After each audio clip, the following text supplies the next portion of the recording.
seems like we get to see them year in and year out somehow in the playoffs.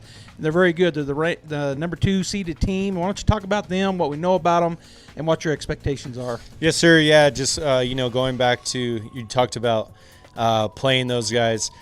Played them in 2017, played them in 2019, played them in 2021 last year, and get to go up against them again. And it seems like we always see them, and it's going to be a good game. They have some good pitching, and their hitters, their top 4 hitters are really good. So we're going to have our hands full, but we have a really good pitcher, and 1 through 9 in our hitting has been really solid these last 3 weeks, and so they're going to have a hard time with us. And these, you said one and done. A lot of it comes down to who's pitching for you, and we have 4 really good pitchers that have a lot of experience, and even if you look at our 5 and 6 guys, really good pitching. And so our team's really built for a tournament like this, having to play 3 games in a row and have that type of pitching that will take you in to win a championship. And we've been talking about it all year. We have the pitching that can do it, and it just comes down to us, executing and getting the job done. Yeah, I was visiting with others, with Gene and some other guys as we do the broadcast for Bulldog baseball, and that's what I've been saying all year, that the Bulldogs are loaded up with pitching. And the other thing you're loaded up with, and I'm not sure if this is accurate, but I think you're one of the fastest teams I've seen all year, and you guys really put the pressure on with your team's speed. Talk a little bit about that and just what you've done all year with that. Yeah, our guy, we do have a lot of speed, and we at the beginning of the year we worked a lot of running, and throughout the weeks we work on different things to get us an advantage on the bases, and leaving and taking off from the base, and reads from the the pitchers and catchers. And so our guys just do a great job of taking all the coaching and running with it and getting better each week, and really they've done a great job all year. Well, Coach, you're going to take on St. Pius, as we already said. It'll be at 4 o'clock. We will have that on audio only, KSVP radio, and, of course, we'll have it on KSVPTV.com. We'll be out there on Facebook and on our YouTube channel. It'll just be audio only. But if you can make it up to Rio Rancho, you're going to be at Cleveland High School? No, Rio Rancho High School. Yes, sir, Rio Rancho High School. At 4 p.m., and so if you can make it up to the game, hopefully you're already there. If not, you can tune in and listen to it right here on KSVP Radio and KSVPTV.com. Good luck, Coach. Thank you. All right, go Bulldogs. That's not a problem. You can view our entire inventory on www.tatebranch.com, where you will have the ability to purchase your car online with front door delivery.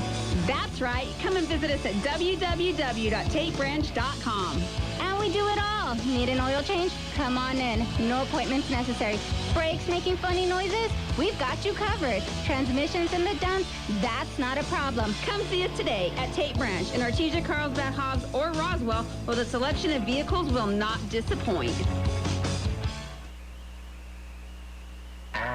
Kane Electrical Supply is your #1 distributor when it comes to the top-of-the-line inventory. Kane Electric carries name brands such as Appleton, Burndy, Fluke, Cooper Lighting, Hoffman, Phillips Lighting, iDeck, Klein Tools, and Square D.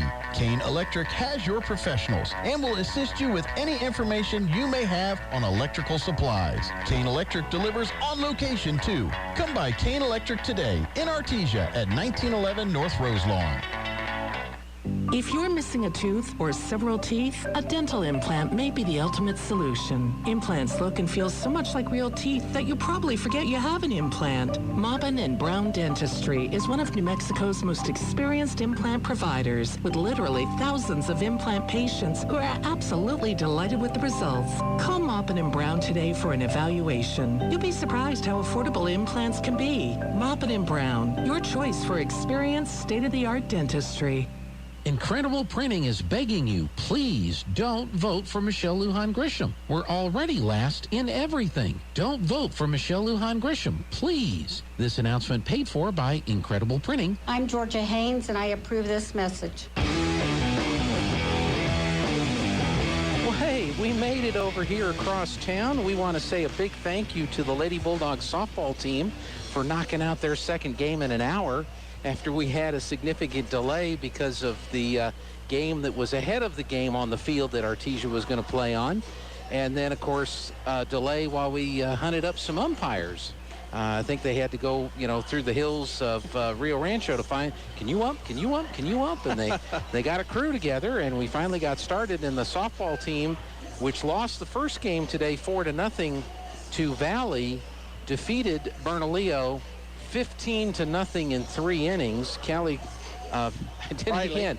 Why do I do that? Well, Riley? they're sisters. I know, but Callie hadn't been here for like 5 years. Yeah, she's been pitching at the college level. Riley pitches a perfect game, 9 up, 9 down, bunch of strikeouts, and so the Lady Bulldogs will be playing at 9 in the morning out at Cleveland High School. Well, at the end of that ball game, Joby and I packed up everything, got to the truck, and then drove across town. We got behind a truck pulling a trailer with a backhoe on it that decided to pull out in front of us and go about 3 miles an hour through the parking lot.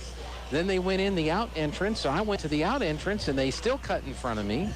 and then I almost ran into the Geico car. Wouldn't that be funny, getting into an accident with the insurance company car? That's what I was thinking about. And it almost happened. It almost happened, but we got over here to Rio Rancho High School. We got the tent, we got the power, we got the internet, and we are on the air, and you've got the starting lineup. Says Artesia, they're going to get past St. Pius this year, and we're about to find out. Ruben Jepson on the mound for St. Pius. Devin Fierro will lead off. Wears number 6, playing second base, where we see him most of the time and in the familiar leadoff location. The lefty, first pitch, ball 1, outside to Devin. Batting second, number 12, Nathan Taylor, playing center field. The third batter is number 22, Josh Madrid. He's pitching today. There's the pitch, fly ball back, foul ball back behind us for strike 1. 1-1 now on Devin Fierro. Nolan Esterly at third base, Jordan Rodriguez at short, Lucas Martinez at second, and Gene Trujillo playing first base for the Sartans. Here's the 1-1 from the lefty Jepson. Swung on, hit well down the left field line. I don't think it's going to stay fair, and it does not. It goes off the wall in foul territory. That was a deep shot for Devin Fierro. Not much wind here, a little bit, blowing out towards left field, so that will be somewhat of an aid for the batters. But, man, he hit that a ton for a long foul ball, strike 2. The count now 1-2 for Devin as he'll step back in. The outfield is Miguel Sena, Malachi Pena, and Jake Sena from left to right. The catcher, Joe Frank Ortiz, catching Ruben Jepson. The next pitch misses way outside for ball 2, so 2-2 now to Devin Fierro.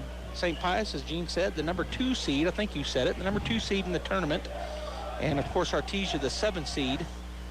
Here's the pitch, swung on, pop fly in the infield. The catcher looking for the ball, and now he's going to try to get to it, and he's unable to make the play. Ran into the umpire, trying to get around the umpire, but just unable to get to the ball. So the foul ball strike keeps the count at 2-2, as Devin will have another opportunity here. Umpire's going to hear about that. Yeah, probably. So the wind out in the outfield blowing towards left field. I feel it kind of blowing. It's kind of circling because I feel it coming in to us. Yep.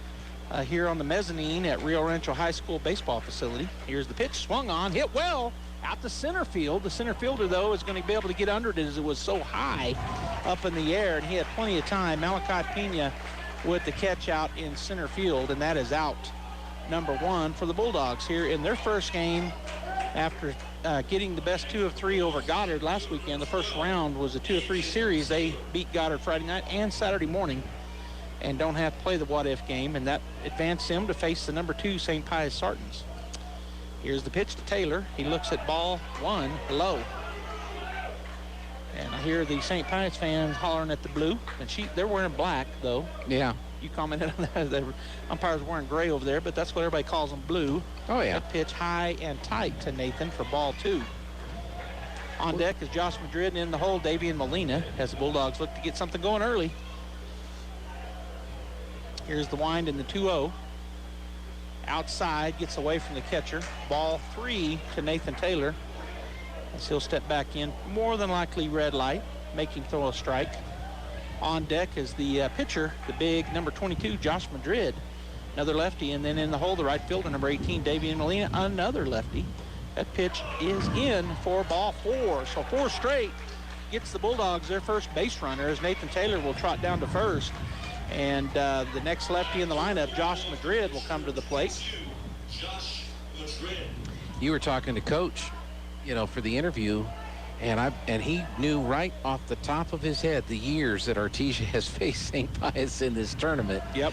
I think he knows full well what it's been like facing St. Pius here in the first round.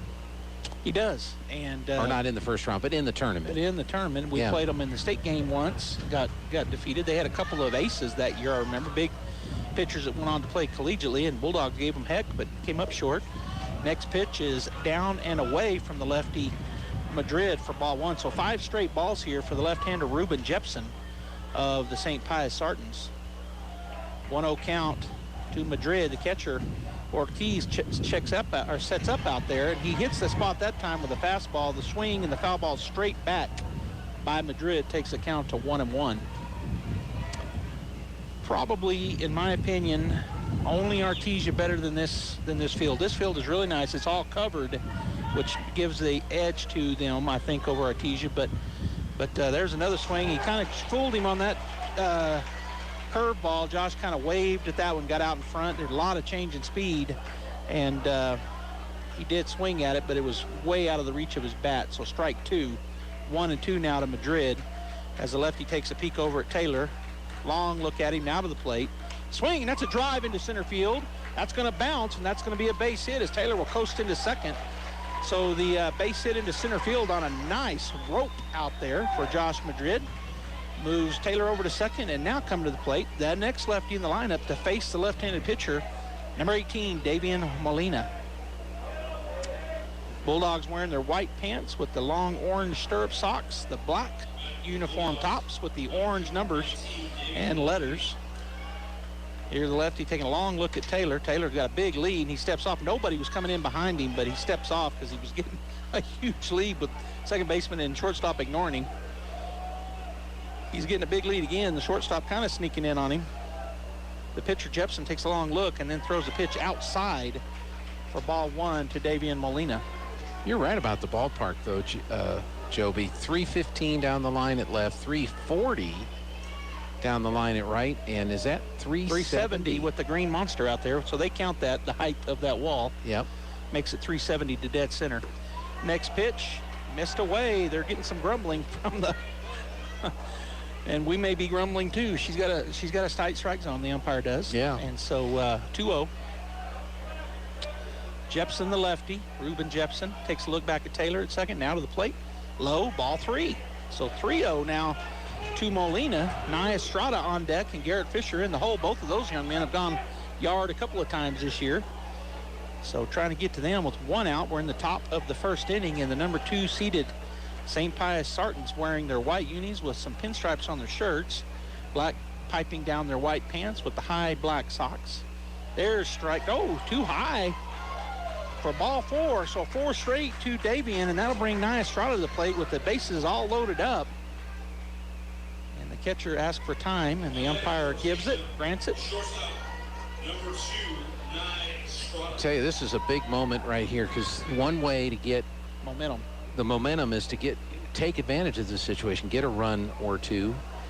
I mean, that's obvious, but really, when you face a team like St. Pius, how many times have we started out strong, fallen behind, and then you got to play catch up? And yeah, this is a great opportunity, as you pointed out. They're going to play up on the corners. They're going to play double play depth with 1 out up the middle. So third and first up on the turf. Here's the pitch to Nye. Swing, and he hits at a ton. That has a chance. Will it get over the third? It gets over him, and it bounces over. So the ground rule double will score 2. And going to third base is Molina. Taylor and Madrid come in. And so there was that deep shot, and there was that jolt of energy, Gene, that you're talking about. Ground rule double gets over the left fielder's head, bounces, and goes over the fence. I'm like you. I thought he was going to get it. And I don't know if he touched it or if it went through his glove, but it still bounced out. I don't think he got a glove on it. Yeah. It got right over his outstretched glove, bounced 1 time, and went right over the yellow out there in left field. So about 320 out there and bounced it over, and that brings Garrett Fisher to the plate. Bulldogs now lead at 2-0 with 1 out. And second base is Nia Estrada, and at third, Davian Molina at the plate. Garrett Fisher, who we saw go yard last week, and that pitch high and away for ball 1. We saw him hit a monster bomb over the left field fence against Goddard, and coach for St. Pius is coming out and saying, let's talk about it here, down 2-0 with only 1 out. So he'll call time and come out and talk to his pitcher, Ruben Jepson. Just a reminder to everybody, we've got girls softball. Artesia Lady Bulldogs get the win. Gene talked about it there as we got started, that we got away from there because they got a big win. Riley Crandall pitches a perfect game, struck out 7 of the 9 she faced, induced 2 ground outs, back to her, I think, both of them, and gets the win. The Bulldogs win 15-0 on the 15-run rule. Did not score a run against Valley, just could not get anything going in the 9 a.m. game this morning, but come out and explode against the 5 seed Bernalillo Spartans, and so they win that game. Bernalillo now going home as they fell to the number 4 seed, the Lovington Wildcats. Lovington was playing Valley when we left over there. They were still playing, I think, but the Bulldogs will play in the morning at 9 a.m. and of course either Gene or I will be there because we're going to be split if the Bulldogs win here, which we anticipate a win here for the baseball team. All right, here's the pitch to Garrett Fisher. Swing, and that's going to be a line drive down, just foul down the right field line as he reached out there and went with that outside pitch, and it was just foul by about 3 feet, just outside the dirt. That would have been a clearing base path, at least a double, maybe even a triple, but it ends up being a foul ball, strike 1. So 1-1 the count to Garrett as he steps back in to face the lefty Jepson. Pitch, swing and a miss. Got him swinging that time. A little up in the zone, looked good to Garrett, and he swung through the pitch for strike 2. Playing pretty much straight away are the Pius Spartans. Right fielder playing a little bit shallow. The left fielder has backed up. He was playing relatively shallow. Center fielder playing about midway back. Here's the 1-2 swing, and he hits it way in the air. Catcher's going to go back. Will he have room to make the play? He does not. That gets right between the overhead covering and the backstop. I mean, there's maybe 10 foot there, so maybe it's bigger than it looks, but so a foul ball. No harm to the Bulldog batter, Garrett Fisher, as that gets out of play behind the backstop, the netting here. All right, so again, 1-2 the count. Runners at second and third for the number 6 batter in the lineup, Garrett Fisher. Now the pitcher will step off and call time as he looks into his catcher, number 39, Joe Frank Ortiz, to get his pitch. Now he'll come set and to the plate. And he got him to chase a curveball. Foul ball tipped into the glove for out number 2. And so it will be coming to the plate, number 1, the third baseman, Julian Rodriguez. Julian has the same 2 ducks on the pond. He can drive in with a base hit somewhere. As Nia Estrada at second, Davian Molina at third. The pitcher, Jepson, comes set and the pitch. Curveball high for ball 1. On deck for the Bulldogs is the DH, number 11, Cody Johnson, and then left fielder Cody Watson, number 7, in the hole. 2-0 our score here in the top of the first. Here's the pitch. That's high again for ball 2. So 2-0 now to Julian. One and done here in the baseball tournament. You got to win to keep playing. No double elimination as we have over in softball. Here's the pitch, and that's outside. Ball 2-3. Did she call that a strike? I looked down. She did. She called it late. Yeah. So, okay. So instead of 3-0, it's now 2-1. I had already, because she didn't move, so I thought it was a ball, but it was called a strike. Here's the pitch, high for ball 3. All right, so 3-1 now. You weren't the only one, Joe. Well, I know, yeah. Different reactions from the 2 sets of hands, but both of which were surprised. Yes. Because there was a long pause between the call. At least what we can't hear her. She may have very well said strike. That pitch is ball 4 high. And so the base is loaded up here. And coming to the plate, Cody Johnson. He's come in and played DH quite a bit here at the end of the season, Gene, and he has had a tremendous year at the plate. he definitely puts it in play, and so another great opportunity here for the Bulldogs with the bases juiced. Cody will step in on the right side to face Ruben Jepson for the first time. They're going to play just straight away here and kind of shallow. Cody can go deep. Here's the pitch from Jepson. That's outside and high. Ball one, not even close to the strike zone. If he walks Cody, I bet you we see a change in pitcher. Well, the coach has already been out once, so. Yep. And we can't see the bullpen from here. Ruben Jepson, long time in the stretch, now getting ready to come to the plate.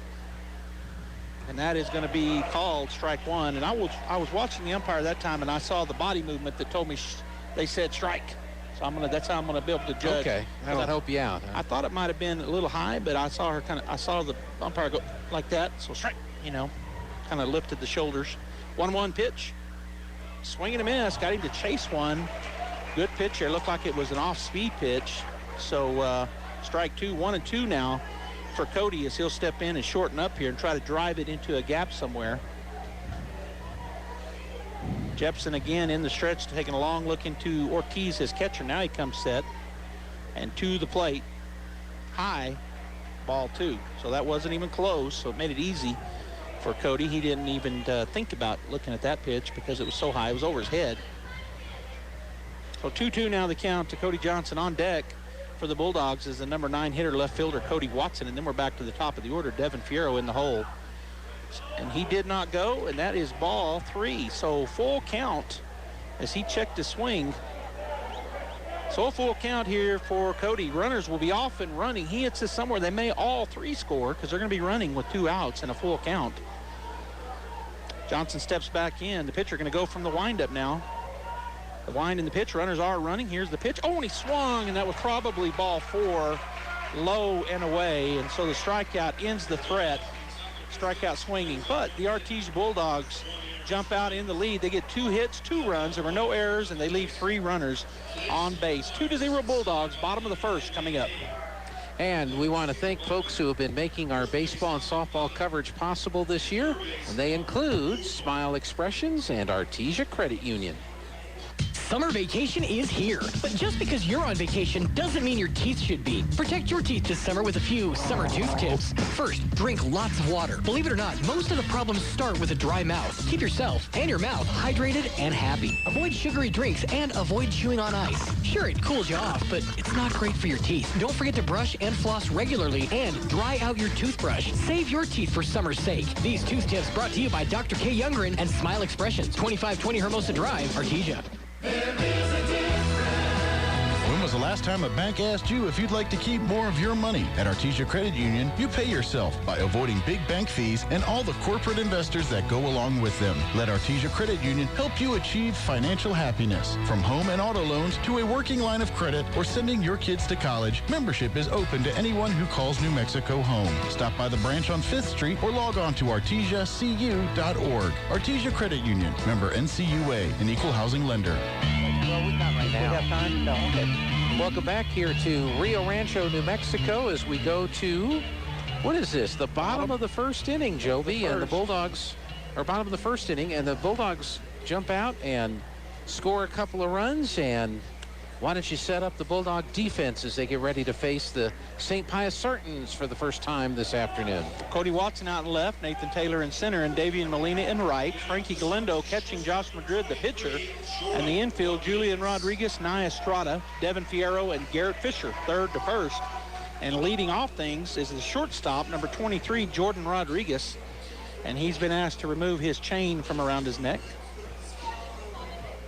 Umpire was kind of looking down at the third base coach, probably saying, I think I told you guys this in the pregame. I don't know that, but the coach is walking over there saying, take the chains off from third base. And he actually was given the stop it sign. So they might have been chirping a little bit. All right, here's Madrid, the first pitch. Just high. The strike zone is really, really tight. These pitchers are going to have to bear down here, as that pitch just missed, just like what was going on with Jepson, just missing. Here's the next pitch, swung on, that's hit toward the shortstop. And it gets through his glove. Nia Estrada with the error, as that gets out into the field of play to third base, to left fielder, Cody Johnson. So the leadoff batter gets on error. And that brings number 15, Lucas Martinez, to the plate. Nye went to backstab that instead of making one more slide step over and fielding it the normal way, and it just went right under his glove.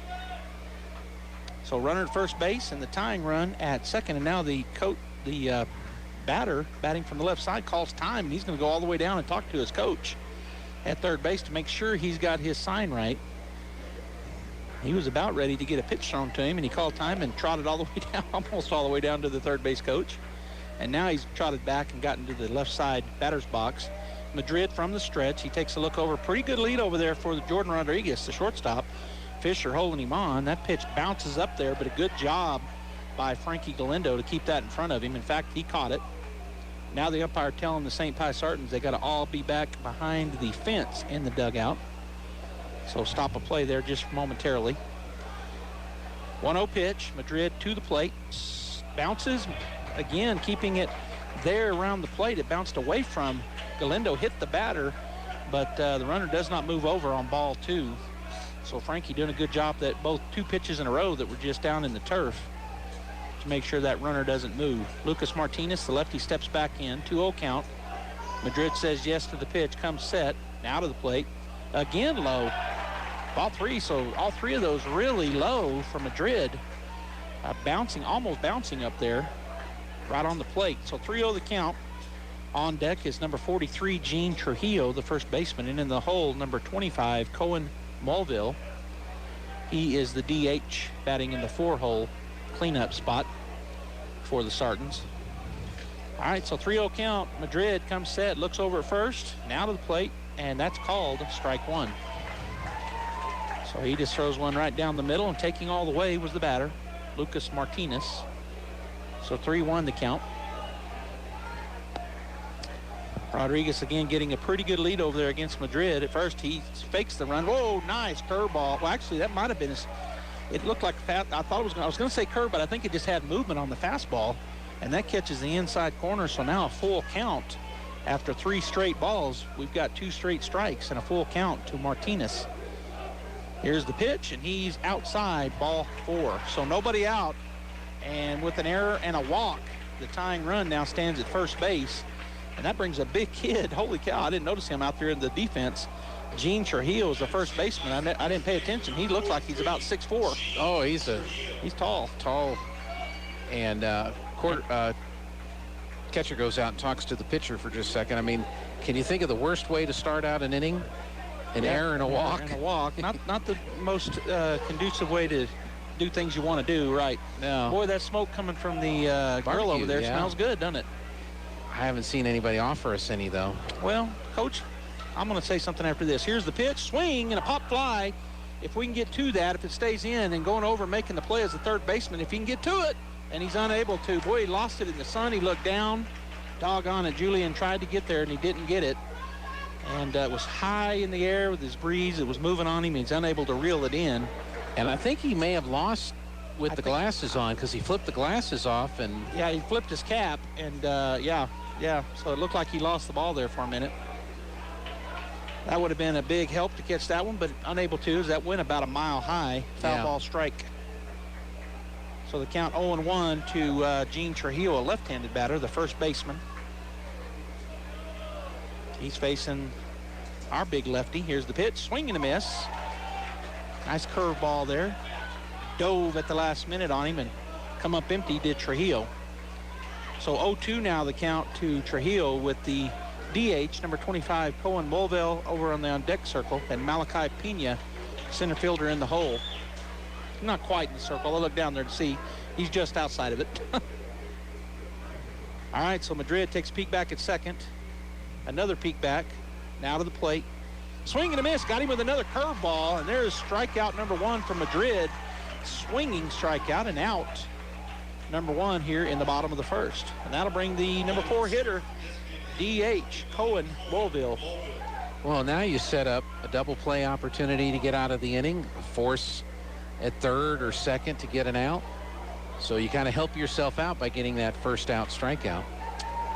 Fierro kind of cheating in, and big lead back there. I would not be surprised if he spins and throws it because he's got a huge lead. The Jordan Rodriguez, the shortstop, he did not go back there. It's a pop fly, and again, this is going to be an infield pop fly. This is one of you call it. Devin Fierro calls off the first baseman, and that is out number 2. That was an infield fly rule anyway. Right. But with only 1 out and runners at first and second. So 2 outs now as Fierro does a good job there as he and both Fisher were kind of going to that ball. And then I saw Fisher hold up as Garrett said, I've got it. And Fisher went, it is yours. It is yours, just like you're supposed to do. And so that brings us to the number 5 hitter, Malachi Pena, the center fielder, whereas number 24 on his white pinstripe jersey. I think they got pinstripe. Maybe they don't. Maybe they're just white. Pop fly out and out of play back over to the right side for strike 1. I think just the stripe down the leg. Yeah, I think they're just white, the tops. They've got black sleeves and they got gold. St. Pius is black and gold and white. And they're all wearing white helmets when they come to the plate. They got the white caps with the black brims on their baseball caps. Bulldogs, black brims and white. That pitch was a good curveball. The runner running, Galindo could not find the handle. It just was right there, and he just couldn't. It's like the handle was on the left side, and he was reaching for the right. And so the runner does move over to third base on that ball. It wasn't a pass ball or anything. It just dropped out of his glove and then couldn't find the handle. So, well, you still have the double play opportunity as long as he doesn't steal. Here's the pitch. And that's down and in for ball 2. So 2-1 now to Pena. And the runner does stay put over at first base. I mean, Madrid has such a great move as a lefty, and so I'm sure they're not. Well, he's got a huge lead because Fisher's not holding him on. Yeah. I can't believe he's not holding him on. Here's there the he goes. pitch. He's off and running. Boy, that is interesting. Fisher wasn't holding him on, and I think he was, I don't know, but they just put the tying run down at second base on basically defensive indifference. No hold on, and well, yeah, they swing, and that's a drive out to center field. Taylor will come on and make, and it bounces away from him. So the single, well, and then he throws it behind the runner. Nobody there. And now the ball's loose behind home plate. And they almost had the runner go to third on the play. Well, so they got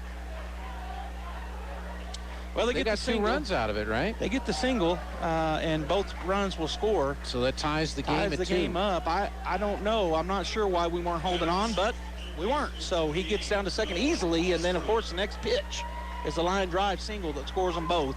If he's holding him on, he doesn't run. It's only 1 run, but right. Nonetheless, 2-2. Pena now with the base hit standing at first, and Nolan Esterly, the third baseman at the plate. He's going to call time. So he'll step out of the batter's box. So that was 2-2. A mean swing, wasn't it? Yeah, he took a good cut there in his practice swing. Like he was aggravated. Fierro kind of sneaking in behind the runner at second as he's got a big lead. That pitch missed in. And, you know, that's one of those pitches that, again, we've seen strike called every time this year as that lefty pitch from Madrid dives in on the right-hander. And it catches a portion of the strike zone. But that was not called. That's about the 5th one he's thrown that was not called here in the first inning. So he's going to have to adjust. That pitch, I'm not sure where that missed. Yeah, that was called a ball as well. So 2-0. I'm going to keep my mouth shut. I guess the only thing I can think, Gene, is maybe a little high. It was on the outside corner. Where we're sitting, we can see it pretty good. It was definitely across the plate, but maybe a little high. That pitch is going to be a chopper to the third baseman. Going to have to hurry. He's going to let it go foul wisely because that would have been an infield single. So Rodriguez kind of holds up, and it does chop and bounce on the outside of the third baseline for a foul ball, strike 1. Well, that's one of those challenging plays at third because what if it doesn't bounce out? Right. And we're on a turf field, and sometimes it'll stay true, but it did have enough of that pull in it that it just kept going to the left as he was out in front of that pitch and chopped it down the third baseline. 2 outs, 2-1 count, 2-2 our score. Here's the pitch, fouled it back for strike 2. Did Esterly. On deck is Jake Senna, and in the hole, Ruben Jepson, the pitcher. As one of the coaches comes out, Coach Trujillo. Well, you've got Bickle and you've got Bowden. Mm-hmm. And Lopez and Trujillo, right? Yeah. Anyway, come out and got the ball back. There was a foul ball. got it back to the umpire. So 2-2 the count, 2 outs. Here's the pitch. Swung on, pop fly to the right side. Fisher calls everybody off. He should catch that in foul territory, which he does. And that is out number 3. But boy, just looked like we might get out of it without any damage, but then they are able to get that run moved over to second base, and the next pitch, drive it into right or center field for the base hit. 1 hit, 2 runs, 1 error, and 1 runner left on base. We'll be back. 2-2 is our score. And we want to say thanks to some folks that have really helped us out throughout the year. Football, volleyball, basketball, baseball, and softball. These are great sponsors. Thank them. J.S. Ward and Son Insurance and Roswell Seed. Innovation, service, integrity, and knowledge. J.S. Ward and Son Insurance Agency. Auto and home, life and health, personal and commercial. Bonds too, since 1925. We have the coverage for you. Innovation, service, integrity, and knowledge. J.S. Ward and Son Insurance Agency. To plant or not to plant? That is the question. Hi, this is Jim Gill from Roswell Seed Company. Our tomato plants and pepper plants are ready to go. If you plant them now, you might have homegrown tomatoes and peppers before anyone else, or a frost might kill them. As Clint Eastwood would say, do you feel lucky? You'll either be the smartest gardener in the county, or you'll get to replant them all over again. I say go for it. You'll get more practice, and we'll get more business. This is Jim Gill from Roswell Seed Company, and I apologize to William Shakespeare.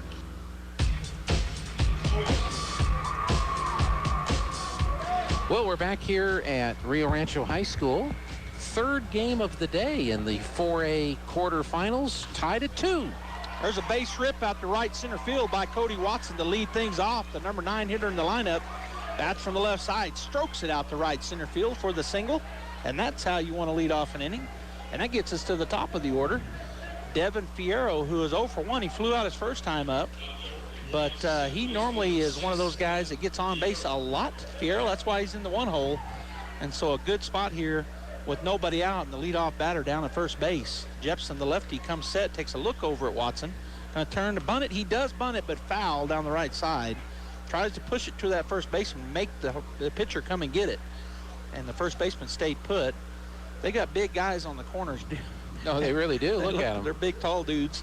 Esterly down at third and Trujillo at first. Look, I mean, it's hard to tell, it's hard to judge, but they look like they're the 6'3" to 6'5" type guys. That's not an optical illusion. No, but it is hard to judge because our guys don't have a lot of height. Some of them do, but a lot of them don't. Yeah.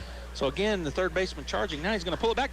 That's a base hit up the middle. Nice piece of hitting there as he pulled back the bunt, did Fierro, and he chops it over the first baseman's head, over the pitcher's head, and it goes right over the base for the single, and the Bulldogs back in business as they've got runners at first and second, nobody out. And what helped on that is the second baseman, when he started to head back to the middle, slipped on the turf. He did. Just that half a second delay there. He might have got to it, but that was going to, I don't think he was. But you're right, he did slip, and it didn't hurt the Bulldog offense. All right, Taylor steps in. He's 0 for 0 with a walk. Jepson takes a long look in. Shortstop now sneaking in behind Watson. Now he breaks back. Here's the pitch. Curveball in, ball 1. On deck, Josh Madrid, and in the hole, Davey and Molina for the Bulldogs as they try to get those 2 runs back. They got 2 in the top and then gave up 2 in the bottom half of the first, but have go-ahead run at second base and another runner at first with nobody out. As Ruben Jepson, the left-handed pitcher, comes set and out of the plate. Swing and a miss. Good cut there by Taylor. Come up empty on a pretty good pitch from the lefty Jepson. Esterly, Rodriguez, Martinez, and Trujillo from third to first. Cena, Pena, and Cena. Left to right, it's Miguel Cena and Jake Cena in left and right. Maybe brothers, maybe cousins, maybe no kin. Same last name. That pitch is low. Kind of skips away from Ortiz, but he, like Galindo, does a good job, keeps it out in front of him, so the batter stayed put, and the count now 2-1 to Nathan Taylor as he steps back in on the left side, ready to go. Jepson, long look into his catcher, Joe Frank Ortiz, who just made that good stop at the plate. Here's the 2-1.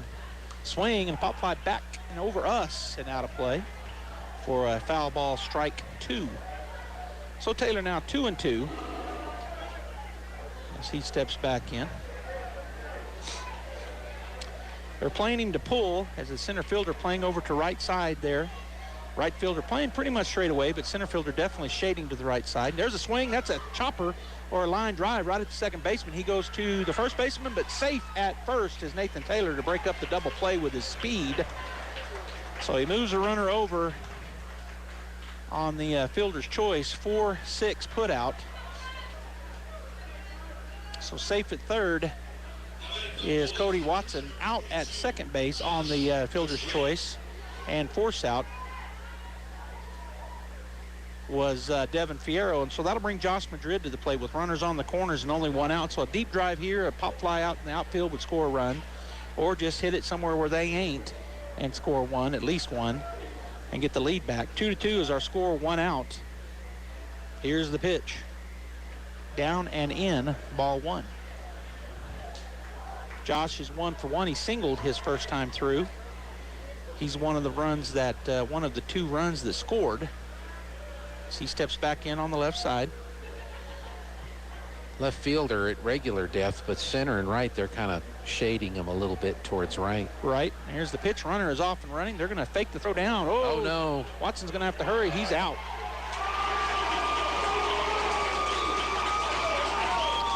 So Watson got too far off the bag. The catcher, Joe Frank Ortiz, a great play as he pumps it and then throws him out at third base. So the second out, boy, you just give up a run. Well, it just happens, you know. Yeah.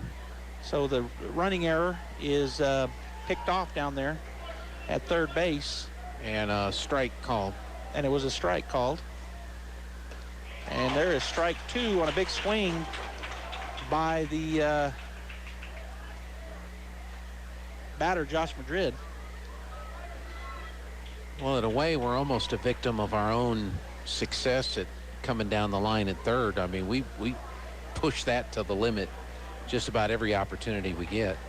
Taylor with a huge lead. There's a big swing, and that's a come-up empty swing. Strike 3 on the strikeout. So the Bulldogs get the lead off 2 batters on the base paths, and they can't do anything with it. So let's see here. I need to get these in. All right. So strikeout swinging, and we had 2 hits, but no runs, no errors, and 1 runner left on base. Hey, let's say thanks to a couple more folks that have really helped us out to make our coverage of Bulldog sports possible. Big thank you to J&J Home Care and Robbie and the crew at Artesia Ford Sales. Many times, patients require skilled care for short-term illnesses, temporary help after hospitalization or rehabilitation after a major surgery, and many more conditions that can be handled in the comfort of your home. J&J Home Care stands ready to provide such care when you or your family members need it. Our highly experienced nurses, therapists, and aides have been serving Artesia and the surrounding community for more than 20 years. To learn more about the services available at J&J Home Care, call 746-2892 or visit us at 1301 West Grand in Artesia. With the price of gas really high, you may be looking for a more economical car or truck. Well, look no further than Artesia Ford Sales. Artesia Ford Sales is known for their selection of Ford certified pre-owned vehicles. And right now, that reputation means Artesia Ford is able to have in stock a great selection of gas-sipping vehicles for you to consider. With certified pre-owned, you can rest assured your purchase is top quality and qualifies for a much lower interest rate than a typical used car. So save money on gas and save money on your monthly payment with a quality certified pre-owned car from Artesia Ford Sales. All right, we're back here in the bottom of the second inning as Josh Madrid and the Bulldog defense get ready to go here. The batter, number 12, Jake Senna, at the plate, his first time through. Playing out in right field, he's the number 7 batter in the lineup. Here's the pitch from Madrid. Just missed, ball 1, I guess just a little bit outside. So I'm confused. Number 7, Ruben Jensen. Shut up, Gene. The pitcher on deck. There's a pitch. That one called strike. So I don't know. I thought that would look pretty much identical. 1-1 the count. Good pitch there by Madrid to Cena. Here's the 1-1. Curveball that breaks a little high for ball 2. So on deck is the pitcher, number 7, Ruben Jepson. And in the hole, the left fielder, number 20, Miguel Cena. And that's the 7, 8, 9 hitters to start things off here in the bottom of the second. Here's the pitch. High, ball 3. Fastball missed way up high. So 3-1 now the count for the leadoff batter. Bulldogs defense, Watson, Taylor, Molina left to right. Rodriguez, Estrada, Fierro, and Fisher third to first. Galindo catching Madrid. Here's the pitch. And that was called strike 2, upper end of the strike zone. What tickled you? The fans? No, what, anyway. There's a swing and a foul ball back and out of play on the right side for a foul ball strike. The count remains full to the leadoff batter. I need to adjust too. Yeah, we've got to adjust our look here, both of us. Mainly me, but yeah. So full count. Madrid working. Here's the wind and the pitch. Right down the middle, pop fly back and out of play once again. So good at bat here for Jake Senna, as he has fouled off 2 in a row with a full count. Madrid got the ball back in from the official, umpire behind the plate, and will get ready to go from the windup. Says yes to Galindo. Here's the wind and the pitch. Swung on, pop fly to the right side. Can they get there? Boy, Galindo makes it. Oh, and it comes out of his glove. He made an outstanding effort and dove, and it looked like it tipped his glove. So just almost getting there. He went all the way up. It looked like Fisher probably would have had a better chance at it, but he was so fast, he beat Fisher to it. Yeah. And dove, but the foul ball just drops. Well, and you said how similar this is to Brainerd Park, or how they're got a wide. There's a huge, massive foul territory in this ballpark. I think even bigger than Brainerd Park in some of the spots. Here's the pitch. That's high and tight, and that is ball 4. So good at bat for Jake Senna, the number 7 hitter in the lineup. He draws that walk after battling. That'll bring the lefty, number 7, Ruben Jepson, the pitcher, to the plate. So he'll step in to face the lefty, Josh Madrid, for the Bulldogs. As the runner gets his lead over there, Senna with a pretty good lead, but leaning back to first. Pitch misses down and away for ball 1 to Jepson. On deck is the left fielder, number 20, Miguel Senna. And then we're back to the top of the order, the shortstop, number 23, Jordan Rodriguez, in the hole as that pitch misses down for ball 2 to Jepson. So 2-0 the count, nobody out. The lead batter gets on with a walk after a bunch of foul balls and a full count. Here's the pitch.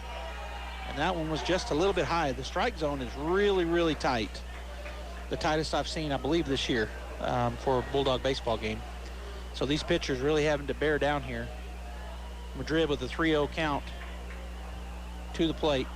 And that's going to be called strike 1, as that caught the outside corner and was in that right about the right range as far as up and down goes. It definitely caught the outside corner. So 3-1. Madrid set to the plate, and that pitch inside. Ball 4, 2 straight walks, nobody out. And the number 9 hitter, left fielder, number 20, Miguel Senna, coming to the plate. Now we're going to have a courtesy runner coming in. Number 19 is going to run for Jepson, the pitcher. And Frankie will go out and talk to Josh. And I'm sure part of what they're talking about is, don't get frustrated that you're not getting the calls. We just have to kind of move the pitch target around a little bit until we find that strike zone. But don't get frustrated.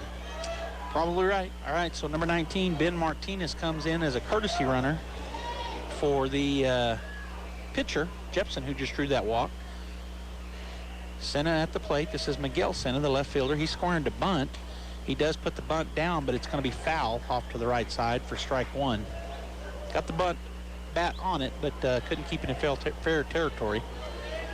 So the Bulldogs had the first 2 runners get on board, one by walk, one by error, an inning ago, and then looked like they might get out of that inning, but then ended up giving up 2 runs. So let's see if we can duplicate, get out of this, or this time get out of the inning without any runs. Not duplicate. We don't want to give up 2 more. Once again, Senna is scoring around to bunt. Here's the pitch. He does bunt it. It's going to go to Madrid. He's going to have to hurry to get it over there, and he throws it wide.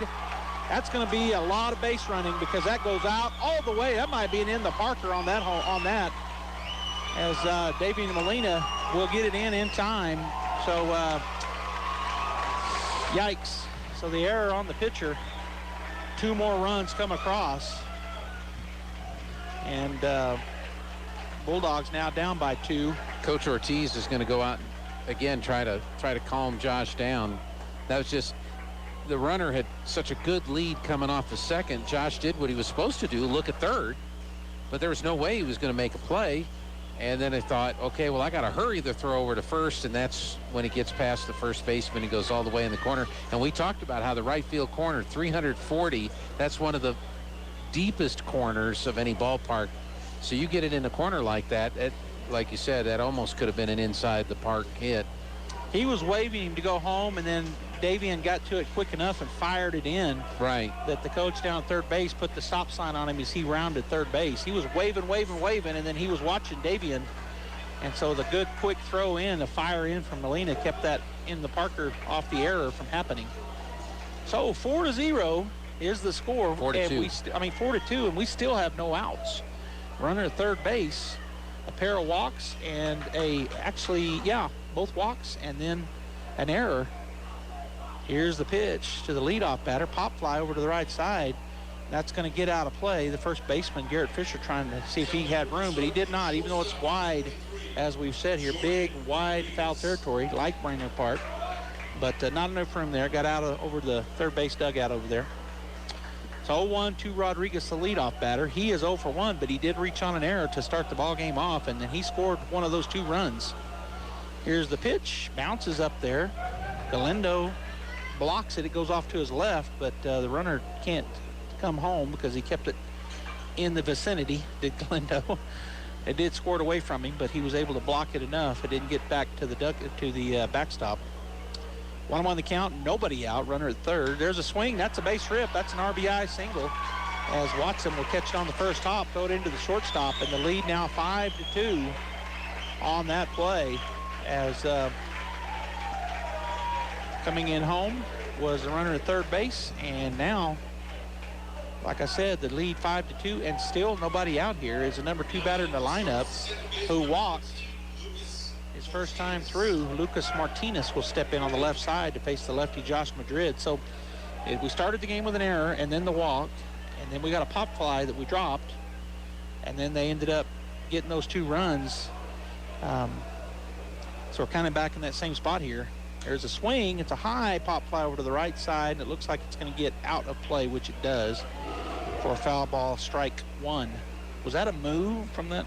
No, that was Chewbacca. Okay, Chewbacca. I thought maybe the parking guy got here and moved that one out for us. It was Chewbacca over the loudspeakers. They've got it looks like they've got a sound system kind of like we got in Artesia. They haven't been doing it every time, though, have they? No, not as frequently as Yeah, we do it on, it's fun at Brainerd. I love it. All right, so 0-1 the count, nobody out. Martinez, the lefty, steps back in. Madrid to the plate, and that's outside for ball 1. So the count 1-1. Madrid back in the stretch as he peers into Galindo, gets his pitch, and to the plate, swing, and a foul ball back and out of play for strike 2. There's a broken glass here in Brainerd Park, here at Rio Rancho Baseball Field. You think we sent them our sound effect playlist? I don't know. I'm going to say no. But I don't know for sure. All right, here's the 1-2 with nobody out. Pitch, curveball, doesn't ever break. It's over the head for ball 2 of the left-handed batter, Lucas Martinez. So 2-2 the count. Bottom of the second, 3 runs have crossed, and a runner at first base with nobody out for the Sartans, and that pitch too high. Ball 3. So full count now to Lucas Martinez. On deck is the number 3 hitter, the big first baseman, number 43, Gene Trujillo. And then the DH, Cohen Mulville in the hole. There's a swing and a foul tip. It goes off of somebody. Maybe the umpire's mask. I think it went off the umpire, Yeah, so a foul ball strike. She looks to be okay. And the first baseman she didn't flinch like you were doing in softball this morning. Gene is fibbing. I didn't flinch. All right, here's the payoff pitch. Swing and another foul ball straight back this time. Well, but that last one was straight back. It just went off the bat. Face mask of the umpire. Number 43 had that other foul ball, and he just dropped it by the on-deck circle. So that one went foul, and he picked it up, tossed it to the umpire. But the umpire said, give me the other one, too. So that took a minute to go get that ball from the on-deck circle. But most likely we're going to need them. Yeah. All right, so a full count once again, fouled off 4 pitches in this at bat. There's another foul, but we might have room to get to this as Rodriguez makes his way, as does Galindo, and he gets into the dugout on the third baseline for a foul ball strike. 1, 2, 3, 4, 5 foul ball strikes and 3 balls. So the full count stays put as number 15, Lucas Martinez, having a very good at bat. Madrid battling him right here. Josh comes set, takes a look over to first base, now to the plate, and that's low, ball 4. So that's what happened with the number 2 batter in this inning. The first batter walked, and the second batter did the same thing, had a long at bat, multiple foul balls, full count for about 4 pitches, and then drew the walk, and that's just what happened again with that time the batter, Lucas Martinez. So good at bat there for the St. Pius Sartans. Lucas Martinez, who's now down at first. Still nobody out, runners at first and second, and Gene Trujillo at the plate, the big first baseman, lefty, struck out his first time through swinging. Swing, and that's a hard hit right at the first baseman. Going to, oh no. Threw it away. Another error on the Bulldogs. And everybody's safe. Runners advance on the error. So it goes to the first baseman, and he throws it to second, but throws it down the third base side, and Estrada was coming to the base, had to almost put the brakes, had to slide to a stop and try to reach back. And so in play, but error on the Bulldogs on the throwing error to the second baseman. So everybody is safe, and the run does come home to score. So moving from first to third on the error, and from first to second is the batter. And so the Bulldogs now down 6-2 with nobody out. Runners at second and third, and the number 4 hitter, the DH, Cohen Mulville, in to bat. He's 0 for 1 with a fly out and looks at called strike 1. Yeah, that would have been a hard double play to make.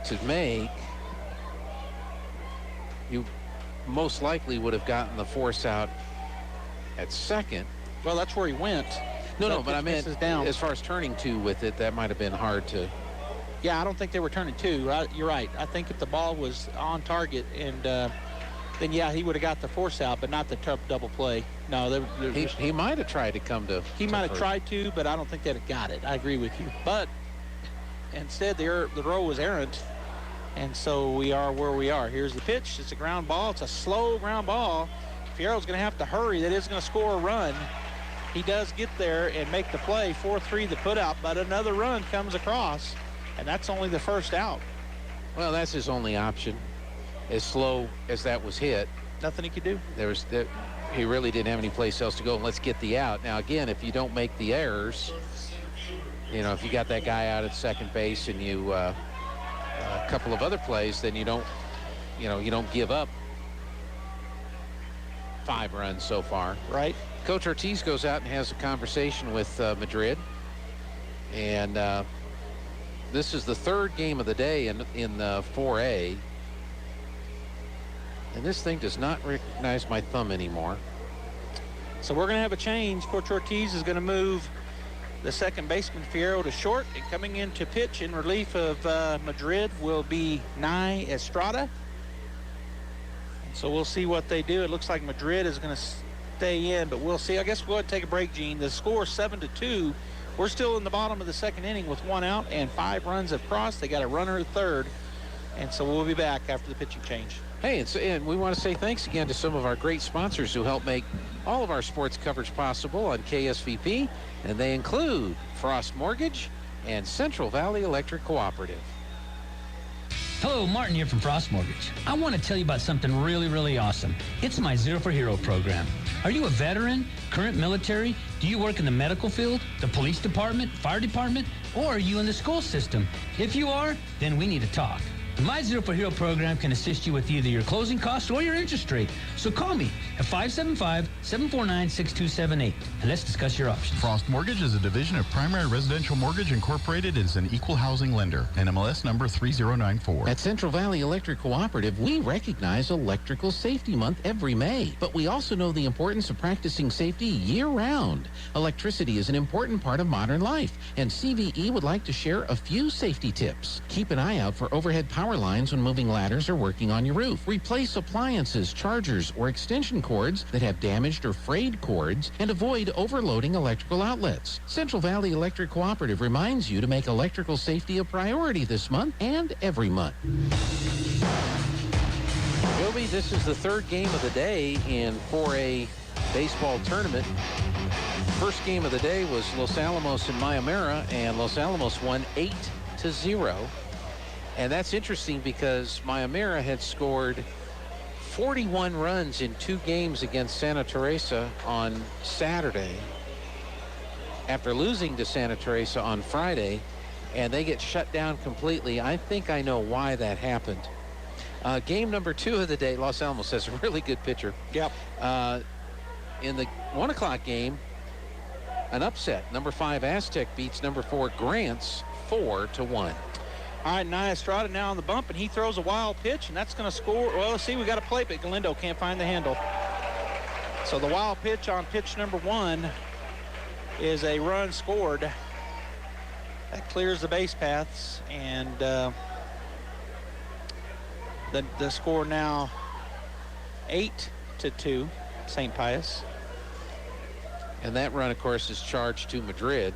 Yep, but it was an error, so. Well. But yes, yeah, not an earned run because he got there third base on an error. Swing and a miss, strike 1. Good pitch there by Nia Estrada. It's Malachi Pena, by the way, at the plate, number 24, batting in the 5 hole, the center fielder. He's 1 for 1 on the day with a single. Here's the pitch, curveball. Strike 2 called. Caught the outside corner on the curve. St. Pius didn't like it. Artesia loved it. It looked good to me, based on what we've seen. Yep. Here's the pitch. Another curveball. Got him swinging. And that is out number 2. So Nia Estrada comes in and gets the strikeout, his first batter. But he does give a run because he threw a wild pitch and just shot by Galindo. Yeah. All right, so now at the plate, third baseman, number 28, Nolan Esterly. First pitch, ball 1. So 1-0. He is 0 for 1. He flew out his first time through. By the way, defensively, Diego Zamora came into second. Devin Fierro moved over to short, and Josh Madrid went from pitching to first base. Didn't he do the same thing last time he was at bat? He did. He took time. That took too long for his liking, so he does not time. Have patience. Here's the wind in the pitch from Nye, and that's going to dive outside for ball 2.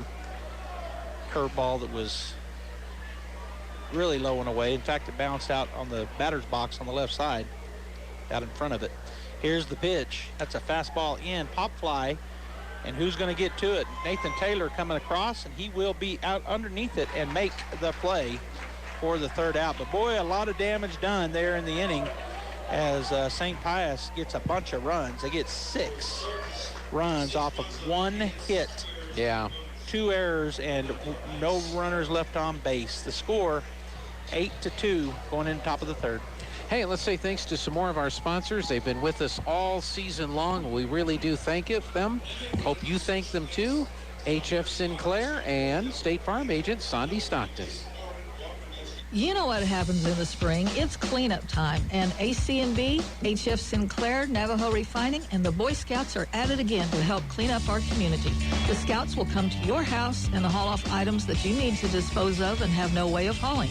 The dates for pickup are April 23rd, May 28th, June 4, and June 11. Just call 575-513-0143 and let me know when, where, and what.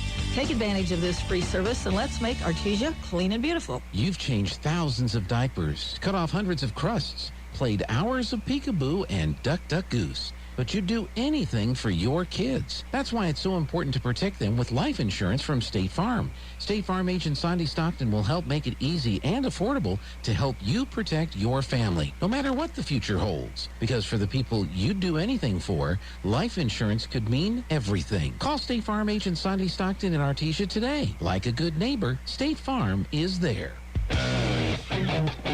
Welcome back. Baseball coverage on KSVP Artesia, K229AS Artesia, KSVPTV.com, KSVP TV on YouTube, KSVP Radio on Facebook. Here's Jovi. Swinging a miss, strike one. Davian Molina, who is 0 for 0 with a walk, comes up and takes a cut at, got fooled there by a curveball. And so he kind of waved at it. 0-1 the count. Jepson ready to go. The pitch, swinging another off-speed pitch, swing, and he foul-tipped that one, but strike two, as he did get a slight piece of it.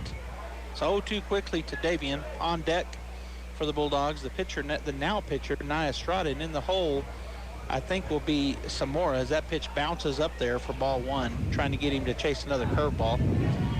As I believe Zamora probably coming into the Garrett Fisher spot. Garrett came out when they made the pitching change. The pitcher, Madrid, goes to first. Zamora came into second. Fierro moved to short, and Estrada to pitch. All right, back here, top of the third. There's another wave at it, and Davian is out. So he was fooled once again on that curveball, and that is a strikeout. Swinging and out, number one here in the top of the third inning. Nia Estrada, who was 1 for 1, had that ground rule double. He just smoked it out there over the left fielder's head. His first at bat, and he got those RBIs. He steps in for the second time to face Ruben Jepson. The 2 runs we have came off of him. Would have been more, but it bounced over. He probably would have had 3 at least. I think they would all score. That's ball 1 away from the right-hander outside pitch. So 1-0 to Nye. Here's the wind and the pitch. Swung on, foul ball over to the right side. Right at the dugout over there on the first base line. Bulldogs dugout for strike one on the foul. It is Diego Zamora on deck for the Bulldogs, as he came in, like I said, to play second base when Estrada went to pitch. All right, Jepson back ready to go from the windup. Here is his wind and the pitch. Strike called, caught the outside corner with the fastball. So the count now 1-2 to Estrada. Zamora on deck and Rodriguez in the hole. 1 out here. Pitched low at that curveball he did not chase. Gets away from the catcher, Joe Frank Ortiz, and he'll get the ball from the umpire as it went over to the right side. It looked like it went off his leg or his foot, the catcher, and bounced over toward the Bulldogs on deck circle. 2-2 the count, 1 out, sorry. There's a swing and a foul tip into the glove, and that is out number 2. Strikeout swinging, caught, foul tip. And that'll bring Diego Zamora to the plate. Diego wears number 20 on his jersey. And he is now the second baseman here for the Bulldogs in the ballgame. He steps on the right side to face Ruben Jepson for the first time. Here's the wind and the pitch. High and away, ball 1. On deck is Julian Rodriguez, and in the hole, Cody Johnson for Artesia. They try to get a 2-out rally going here, down by 6. We're in the top of the third to score 8-2. Here's the pitch, high and away again for ball 2 to Zamora. And the PA comes in after 2 pitches. Must have been on a call or something. I don't know. That bat box of chips they brought him. Yeah, there's a swing and a miss. Diego a little bit fooled by that pitch. I think he was out in front some. Looked like maybe a change of speed. So the count now 2-1 as Diego steps back in. Here's working quickly Jepson with a pitch. It's a pop fly. It's going to get back and should go off of the ding off the top of us. But it didn't. It got over the covering for a foul ball strike. So that takes the count to 2-2 with 2 outs. A lot of 2s up on the board. Oh my gosh. Number 20 at the plate, 2 balls, 2 strikes, 2 outs. Here's the pitch, swing and a miss. Got him swinging, strikes out the side. Bulldogs, no runs, no hits, no errors, nobody left on base. 8-2, we'll go to the bottom of the third. And let's say thanks again to a couple of our sponsors helping to make our coverage possible this year. Our friends at Western Bank and Artesia Plumbing and Heating. Saving money is much easier when you do it automatically. All you have to do is tell us how much you want to save, and we'll automatically deduct it from your checking account and put it in your savings account. Out of sight, out of mind. It's the easy way to save. Get started with automatic savings today. Western Bank of Artesia. We're big on you. Member FDIC. Artesia Plumbing and Heating is your authorized Carrier air conditioning dealer. Home owned and operated for over 41 years. Artesia Plumbing and Heating installs residential, commercial, and industrial air conditioners. Artesia Plumbing and Heating handles your plumbing, heating, and air conditioning needs, including the conversion of evaporative coolers to refrigerated air systems. Cut cooling costs with high-efficiency Carrier unit. Artesia Plumbing and Heating is a proud supporter of the Artesia Bulldogs and Lady Dogs and wishes them the very best in this sports season. Artesia Plumbing and Heating, 746-3712. Hey, welcome back here to Rio Rancho High School, and more baseball as we go to the bottom of the third inning. Joby, we know who the Lady Bulldogs are going to be playing in softball tomorrow morning. Would you like to know? I would like to know. Well, here's the first pitch, and there's a swing and a foul ball off to the right side. Out of play for strike one to Jake Senna, number 12. He walked his first time through, but who are we playing at 9? Silver City. Yes. The Colts. Silver High School, the Colts. Silver City Fighting Colts at 9 a.m. in the morning. We will be there. Here's the wind and the pitch. Curveball, strike 2. Good pitch. So kind of froze him. Did not swing, and a called strike 2 after the first pitch foul ball. Estrada back to work. Here's another curveball. Got him swinging on a great curveball. Strike 3, swinging, and that is out. Number 1 here to start things off in the bottom of the third inning. Yeah, the team that beat Artesia in Softball Valley 4-0, they got beat by Lovington 17-2. Yep. There's a ground ball right at Madrid. He's going to go to first base in time, unassisted, as he waves off the pitcher Estrada, who was coming across. So unassisted play to the first baseman Josh Madrid, and that is out number 2. Nice hard shot. He buried it up in his glove, up into his belly and chest, and then went over to first base and touched it for out number 2, and that'll bring the left fielder, number 20, Miguel Sennett, to the plate. He's 0 for 1, but reached on an error. There's a fly ball, shallow right center, going back is Zamora, and he will make the play. So not very many pitches that time, and that is no hits, no errors, no runs, caught by the second baseman for out number 3. And the score remains 8-2 as we head into the top of the fourth. St. Pius on top. Boy, and I tell you what, we've got great sponsors that have been making our coverage possible this year. They include KFC and Pecos Valley Equipment. We'll be right back. Hey guys, Cambria here from your local Artesia KFC Taco Bell. Did you know right now you can get a 10-piece of legs and thighs, chicken only, for $13.99? And people love our KFC chicken sandwich. You've got to try it. An extra crispy, hand-breaded chicken fillet placed on a buttery brioche bun, topped with pickles and your choice of classic or spicy mayonnaise. It's the best chicken sandwich ever, and it's only at your KFC in Artesia. We hope to see you soon at your local KFC Taco Bell in Artesia. This is John. Hey, my name is John Jackson. He's not some actor.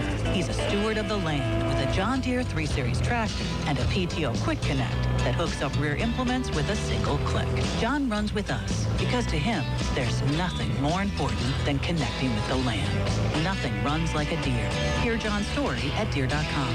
Stop by Pecos Valley Equipment in Artesia and Roswell, or visit us online at pecosvalleyequipment.com. Welcome back. Here is Julian Rodriguez will lead things off. The third baseman for the Bulldogs tries to get the bunt down. Foul tip into the glove for a foul ball, strike 1 on Julian. He drew a walk his first time through, so he's 0 for 0 as he faces Ruben Jepson for the second time. Here's the wind and the pitch. And the called strike on the curveball. Kind of froze him a little bit. Good pitch there by Jepson. He's back ready to go. His catcher Ortiz gives him the sign. Here's the wind and the pitch. swung on, pop fly back to the right side, and the catcher will give chase but won't be able to get there. So the count remains 0-2 on the foul ball. Bulldogs just need some base runners, Jovi. Yeah, well, we've had base runners, just hadn't been able to string them together. I think we've had base runners in all 3 of the first innings. Yeah. And we got 2 across in the first, but we left them out there. We had them loaded up as that's a swing and a miss, and out number 1 on the strikeout swinging for the Bulldogs. If you recall, back in the first, we were leading 2-0, had the bases loaded, and we leave them on the base paths. So, all right, so Cody Johnson will step in. He's 0 for 1. He struck out swinging his first at bat. Kind of chased one. Here's the pitch. High, ball 1. Well, we almost had this pitcher chased out of the game. Yeah, we really did. We had 2 runs come across. There was only 1 out. We ended up loading the bases. They get a pop. As that pitch misses high again, ball 2. And then I think we had another pop fly or a strikeout. But in any case, we leave 3 base runners stranded. And they had come out and talked to their pitcher and was, like you said, we almost had him run out. Here's the pitch, swing and a miss. Strike 1. So 2-1 now to Cody Johnson. Cody Watson on deck. And then the leadoff batter, Devin Fierro, in the hole. Here's the pitch, swing and a miss. He got him on that swing for strike 2. So the count now 2-2. Again, I think it fooled Cody as he was out in front of the pitch. Another wind in motion from Jepson. Swing and a foul tip straight back, so he stays alive. Does Johnson. 1 out here in the top of the 4th inning. The Bulldogs down by 6. 8-2 is our score. They're going to have to battle back here to stay alive. That's their plan. Estrada, I think, only threw 5 or 6 pitches in the bottom of the last inning. There's the chopper right back to the pitcher. He'll field it, run towards first, and toss it over for out number 1 or out number 2 as the ground out 1-3. And so the Bulldogs looking to get a 2-out rally going here. Cody Watson 1 for 1. He singled his last at bat. So looking to get something going, and as he steps in, that 1 for 1. On deck is the top of the order, Devin Fierro and Nathan Taylor in the hole for the Bulldogs. Here's a pitch, swing and a miss, strike 1. Well, I think he got a piece of it. Oh, did he? Yeah. Foul ball. So a foul ball strike, but a swing and a foul ball, strike 1. Change up what I said. Well, just a tiny piece. Yeah, he got a tiny piece of it. You're right. I guess so. All right, here's the pitch. That's in and low for ball 1. 1-1 now the count. Did you hear it, or do you just think you saw it? No, she went and did this. Oh, she did. I looked down. I was putting it on my scoreboard. I didn't see her do it. Yeah, she signaled foul ball. Swing, and that's a hard chopper to first base side. He'll field it in territory and go touch the base. So no runs, no hits, no errors. Bulldogs go down 1-2-3. 8-6, bottom of the 4th coming up, or 8-2, St. Pius, bottom of 4th coming up. Turned into a little bit of a pitcher's duel. Hey, we have great sponsors that are making it possible for Joby and I and Robbie and all our crew to go out and cover the Bulldogs. Say thanks to them when you see them. Artesia Animal Clinic and Artesia Family Health. Please pardon our dust as we move into our new facility at Artesia Animal Clinic. We've begun the process of moving into our new facility, which features more exam rooms, expanded surgery and treatment rooms, lab, x-ray, and larger kennels. We're so excited to be moving into our new facility, and we look forward to being better able to help care for your pets. Artesia Animal Clinic now moving into our new clinic in the same location, 110 West Mahone, just north of Artesia Ford Sales. Through Presbyterian Medical Services, Artesia Family Health Center is your all-in-one provider for medical, dental, and behavioral health services. They have highly skilled professionals ready to treat your medical, dental, and behavioral health issues. Appointments are available via phone calls, video calls, and limited office visits to provide you a safe and easy way to take care of your health. Need a COVID test or vaccine? Artesia Family Health not only offers testing, but the Moderna COVID vaccine too. Call and learn more. 575-746-9848 or visit Artesia Family Health at 1105 Memorial Drive in Artesia. All right, we're back here, bottom of the 4th inning. Nia Estrada on the bump for the Bulldogs, and the leadoff batter, number 23, Jordan Rodriguez, at the plate. First pitch called, strike 1, fastball on the outside corner. Rodriguez is 1 for 2, but he reached on an error and scored, and then he singled, and I think he scored again. So Here's the pitch. It bounces up there outside for ball one. Curveball missed away, and the batter did not give in to chase. Lucas Martinez, the second baseman, on deck, and Gene Trujillo, the first baseman, in the hole for St. Pius. As they lead 8-2. Bulldogs jumped out early, led 2-0, and then Pius tied it up. That pitch bounces up there again for ball two. Goes off of the umpire, goes back towards the Bulldogs side of things, and coach picks it up. I'm going to walk it out there to the umpire, give her a moment because it went off her arm. Let her shake it off as Galindo goes out and talks to Estrada, and the third base coach walks down and talks to his leadoff batter, the shortstop, Jordan Rodriguez. Let the umpire shake that off. Bulldogs on their second pitcher. Yeah, now Estrada coming in relief for Josh Madrid. Madrid really not pitching that bad. Just a lot of it, just the errors caused the issues for the Bulldogs. There's a strike called. So 2-2 now the count. That went right down the pipe with the fastball. 2-2, Estrada ready to go as he looks into Galindo. Wind and the pitch. Curveball hit up the middle. That's a stroke and a base hit. Nathan Taylor will come in and fire it back into the infield, but a nice play there for the leadoff batter, Jordan Rodriguez. He is now 2 for 3. And that brings to the plate number 15, the second baseman, Lucas Martinez. He has walked both times, so he's 0 for 0. Joby, last score we had, Roswell High softball was trailing Piedra Vista 2-0 in the bottom of the 7th inning.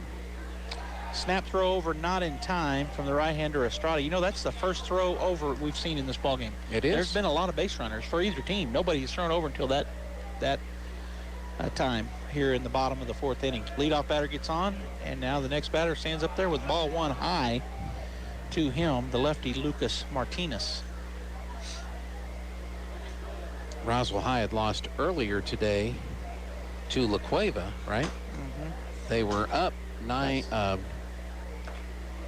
Was it 6-3? I think they were up by 6, I think, is what we were told. There's a strike called on the outside corner. 1-1 now the count.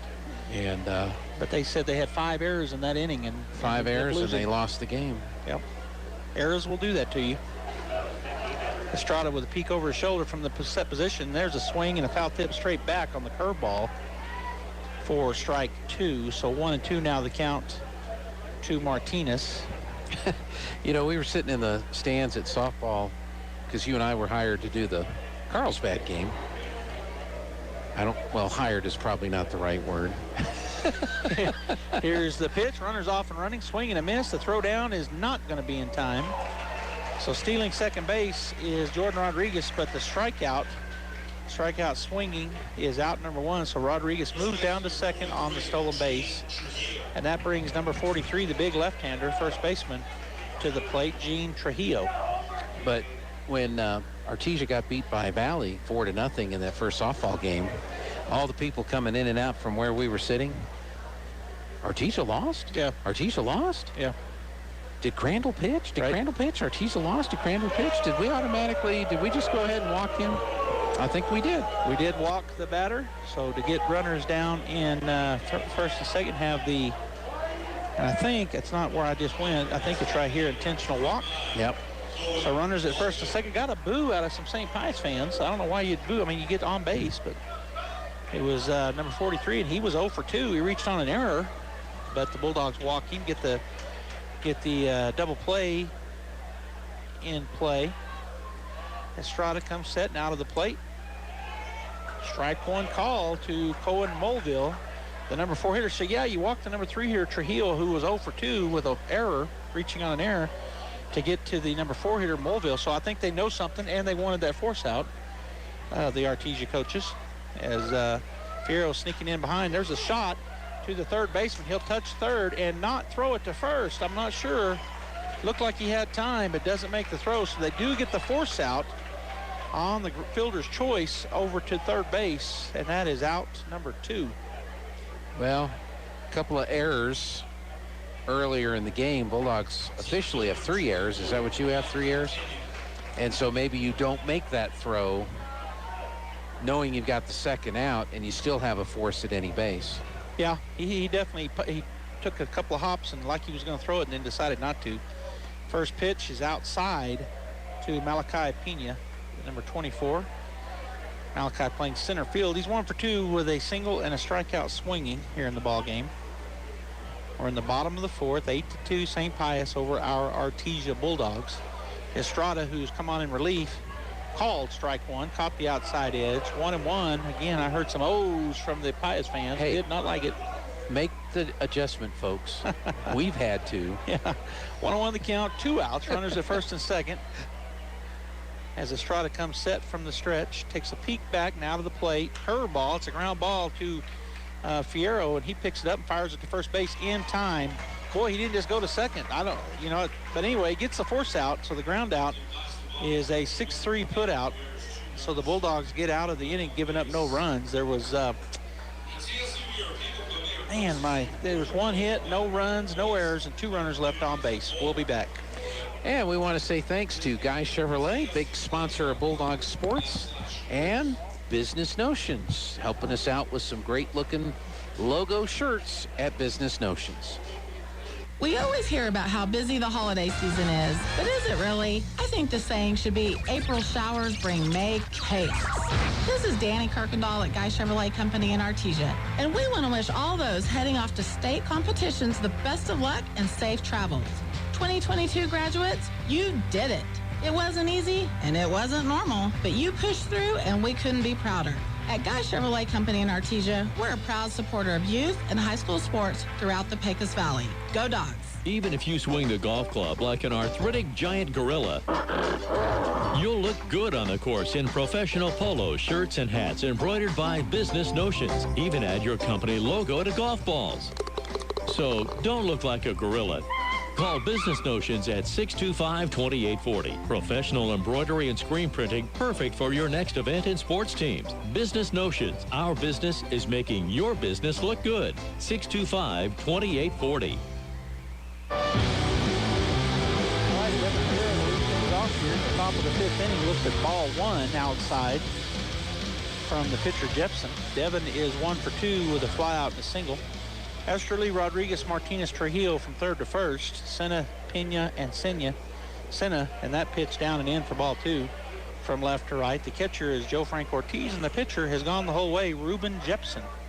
A lefty, not overpowering, just has a lot of good pitches and a lot of movement on those pitches. Swing and a miss. There's one of the examples. Foul tip into the glove for strike 1. 2-1 now the count, as Devin tries to get the Bulldogs going here, down by 6 in the top of the 5th.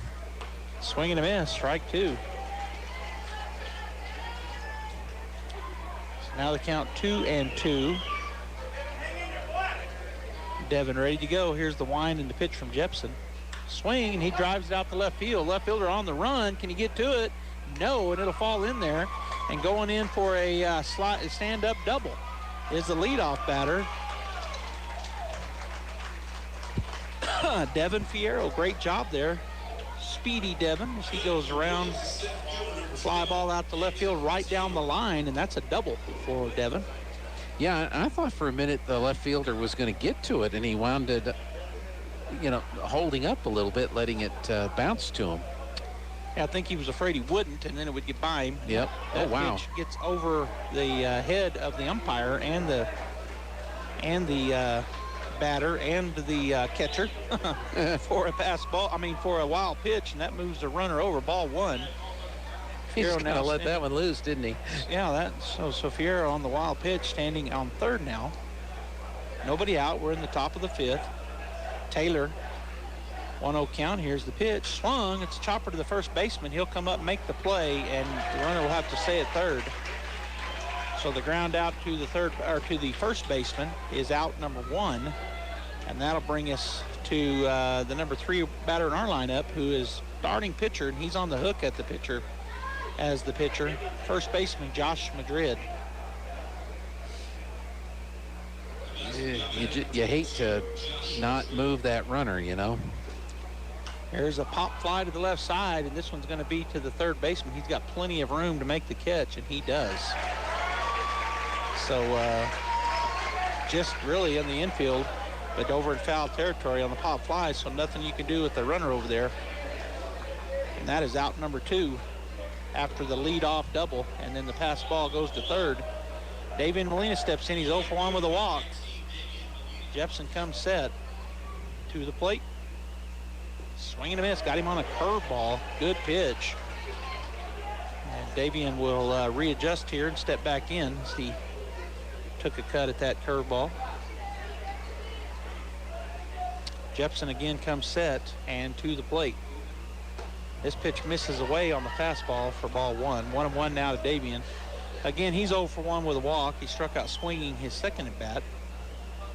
Cleanup batter for the Bulldogs. Has a runner in scoring position. Base hit anywhere will score that. Get the RBI. Here's the pitch. Strike 2 called on the inside corner. So 1-2 now to Davian. He'll have to shorten up. Make sure nothing close gets by. On deck is Nia Estrada, and in the hole, Diego Zamora for the Bulldogs as they try to battle back here, down by 6. The pitch, swing and a miss, and that is strikeout. Swinging on another great curveball. Bulldogs get a hit, no runs, no errors, and 1 runner left on base. 8-2, St. Pius going into the bottom of the 5th. Yeah, let's say thanks again to some more of our great Bulldog sports boosters. They include Bob Reed Pest Control and H&R Block.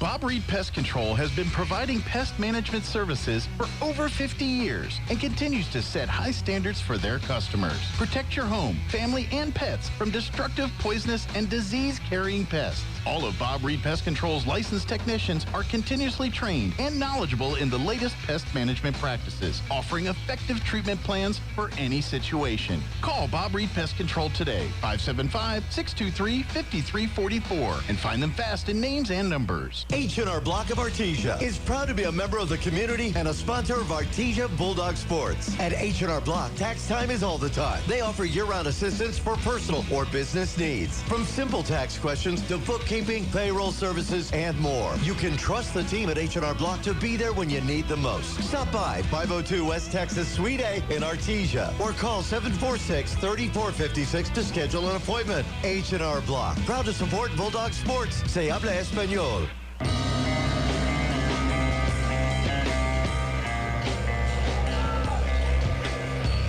Hey, welcome back here to Rio Rancho, New Mexico. Artesia Bulldogs looking for another shutout inning here as they trail 8-2, and it's the bottom of the 5th inning. Here's Joby. St. Pius will send to the plate to lead things off. Number 28, Nolan Esterly, the third baseman, another big player for them. He is 0 for 2 with a pair of flyouts, and he looks at ball 1 as that bounces over in the left side batter's box for a ball.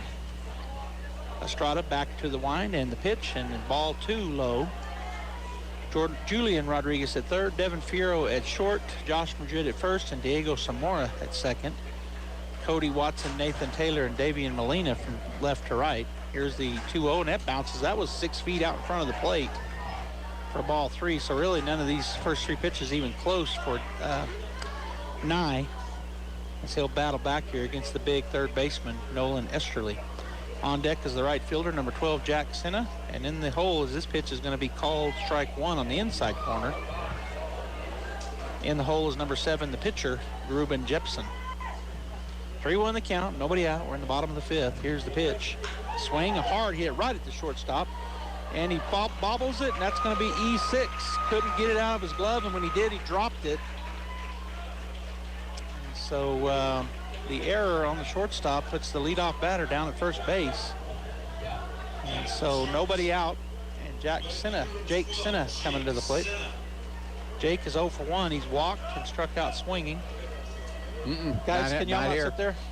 Please. Thank you. All right, here is the pitch. Strike called, outside corner fastball for strike 1 to Jake Senna. Again, he's reached on a walk and struck out swinging, so he's 0 for 1. Lead over at first base after reaching on the error.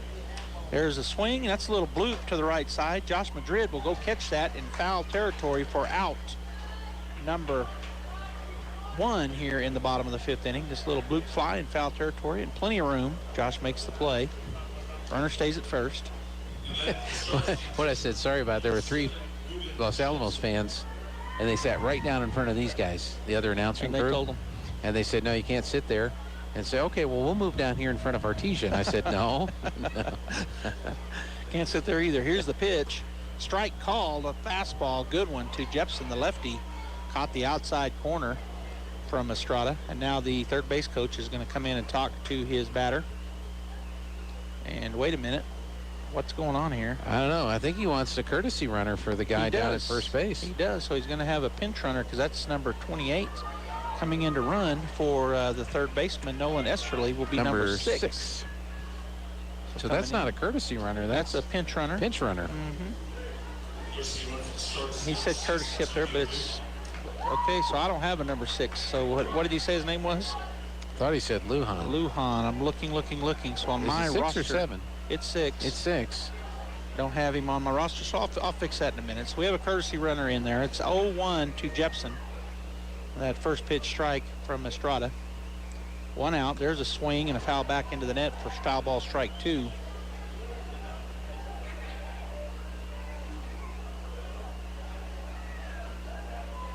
I'm just looking to see if I have. There's an A. Lujan, who's What number? number 1. Yeah. All right, here is the 0-2 throw over, not in time, as Madrid puts the tag on him. Slides back in head first.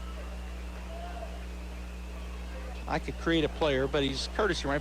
If he stays in the game, I'll create a player and have him. But he's pinch running. Lujan. Here's the pitch. Chopper on the right side. It will be foul. Madrid will come up and field it, but in foul territory. So a foul ball strike. 0-2. The count remains after that foul ball strike. Well, he's only been in 5 games. If it is that young man, he has no stolen bases. So yeah, I'm not, Well, I'm going to look and see if I have him on my roster. Lujan, I'll just put him in there. Like a number 1. There he is. There he is. I'll go ahead and put him in as the courtesy runner. That pitch misses down and in. Ball 1 to the batter, Jepson. 1-2 We'll now try the it. count. Yeah, I went ahead and put Antonio Lujan in because it was Lujan. And I thought that's what he said. Yeah. All right, here's the pitch. That's outside and high. Fastball misses away for ball 2. 2-2 now to Ruben Jepson. On deck is the number 9 here in the lineup, left fielder number 20, Miguel Sena. And then we're back to the top of the order. Jordan Rodriguez, the shortstop, in the hole. Had just missed low. Ball 3, so a full count to Jepson. He's 0 for 1 with a walk. You didn't take a picture of the lineup cards, did you? I did. So I may look and see. Just may be a change of jersey is all it was. Here's the pitch. And that is ball 4, just missed high. So the walk puts the runner down at first base in the form of Jepson. Lujan moves to second. And now we come to number 20 left fielder, Miguel Sena. And we're going to have a courtesy runner for the pitcher. 19. Yep. Is coming in to courtesy run for Jepson. And number 19 is Ben Martinez.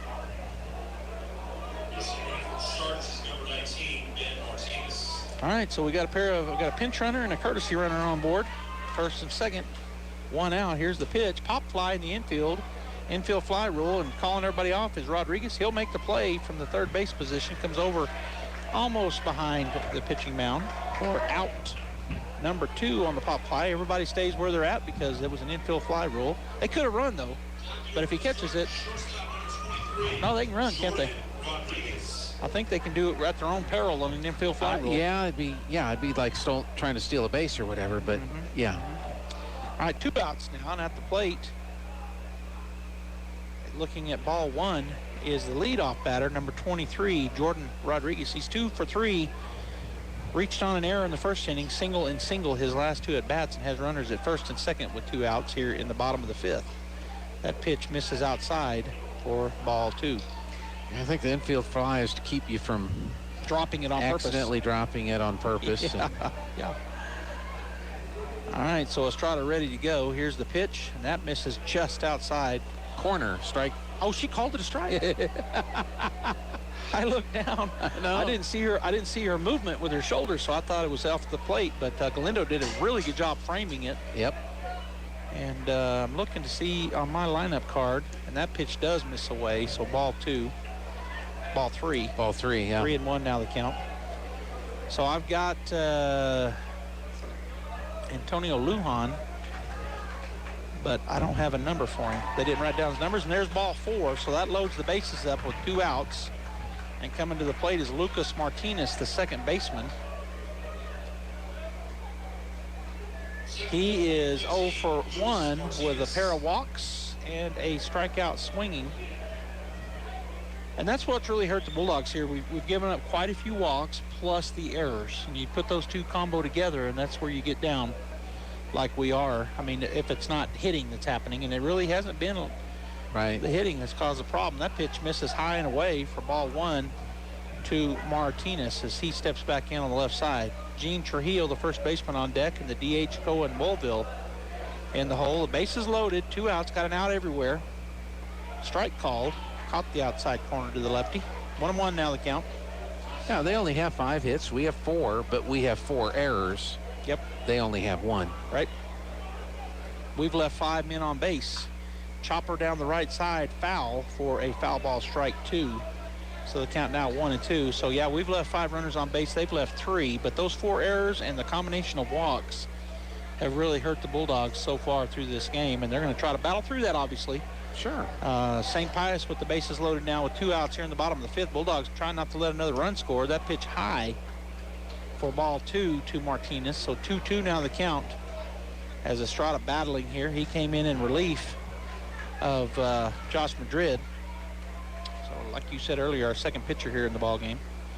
The pitch, that's inside. Galindo keeps it in front of him. That's ball 3. So we've got a full count with 2 outs. So the payoff pitch, runners will be off and running on the pitch. That was a run-saving stop. That was a run-saving stop by Galindo. That ball bounced. He dropped and blocked it. Runners are going. Here's the pitch. Swing, and that's a right back to Nye Estrada, and he catches it. Nice play there. And so he does get out of the inning on without any runs. It's being scored, and so that's the out number 3. And the same thing there, Gene. No hits, no runs, but 1 error and 3 left on base. So no hits. All right, we'll head into the top of the 6th, 8-2, St. Pius. And again, let's say thanks to some of our great sponsors who help make sure we can cover all these games for you. They include Crouch Plumbing and Heating and Artesia General Hospital. When that problem arises, one call to Crouch Plumbing and Heating is all it takes. Crouch's plumbers and technicians are highly trained. No problem is too big or too small for Crouch. Whether you need a water heater replaced, a gas line run, a leaky faucet repaired, or your heater or AC serviced, Crouch can do it all. Your problem is their problem, till it's no longer a problem. Call on Crouch for timely response, quality workmanship at a fair price. Servicing Carlsbad and Artesia. Need a family doctor you can trust? Artesia General Hospital's family practice team offers a full range of medical services to patients of every age. Led by family practice physician Dr. Joe Salgado, our providers can help you manage chronic conditions, treat illness and injury, and coordinate specialty care. And for children, pediatrician Dr. Joanne Couch brings her expertise in managing your child's care from birth to age 18. Get peace of mind by finding a partner to care for your whole family close to home. We're accepting new patients at artesiageneral.com/family. All right, Nye Estrada going to lead things off here for us in the top of the 6th. Jepson, who's gone the whole way, brings the first pitch down and in for ball 1. Nye is 1 for 2. Has a ground rule double and a pair of RBIs. He's got the 2 RBIs that are on the board for the Bulldogs. So ball 1, Jepson, the pitcher, taking a long look into Joe Frank Ortiz, his catcher. Now he says yes. Here's the wind and the 1-0. And that misses down and away for ball 2. Esterly, Rodriguez, Martinez, Trujillo from third to first. Cena, Pena, and Cena left to right with Ortiz catching Jepson. 2-0 pitch. Down and in for ball 3. So 3-0 now to Estrada with Diego Zamora on deck and Julian Rodriguez in the hole. Bulldogs got a battle here. Got to get some runs. Strike 1 called right down the middle. Taking the whole way was Estrada.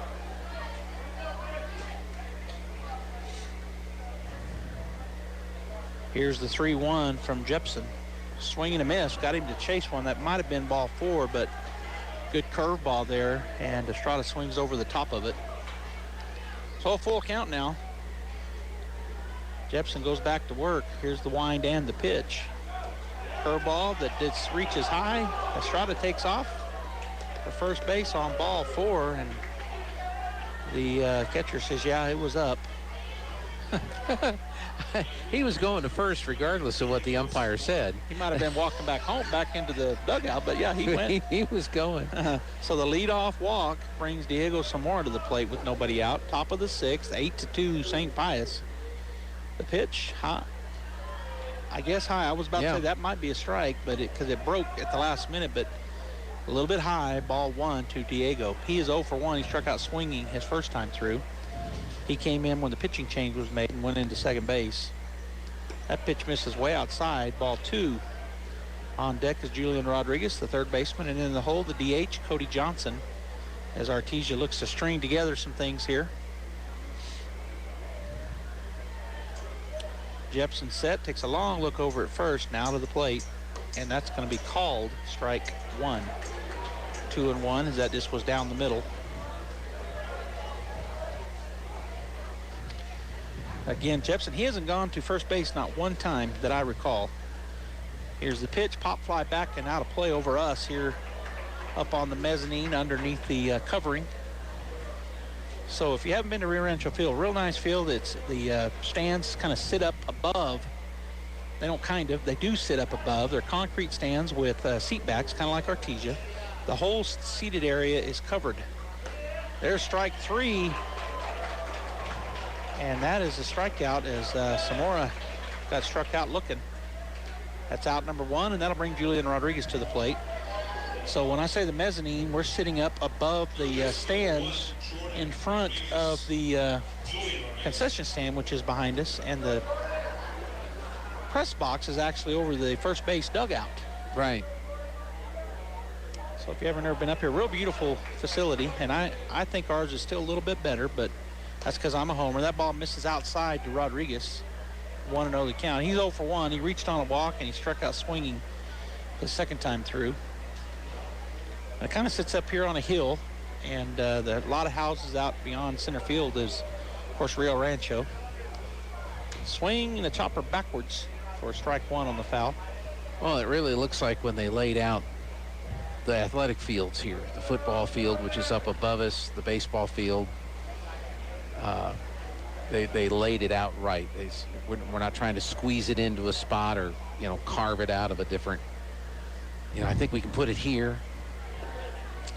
That pitch misses down and in for ball 2 to Julian. As we drove in, we drove past the Aquatic Center. We drove past their theater arts, performance arts building, the main high school, and then, of course, over here to baseball.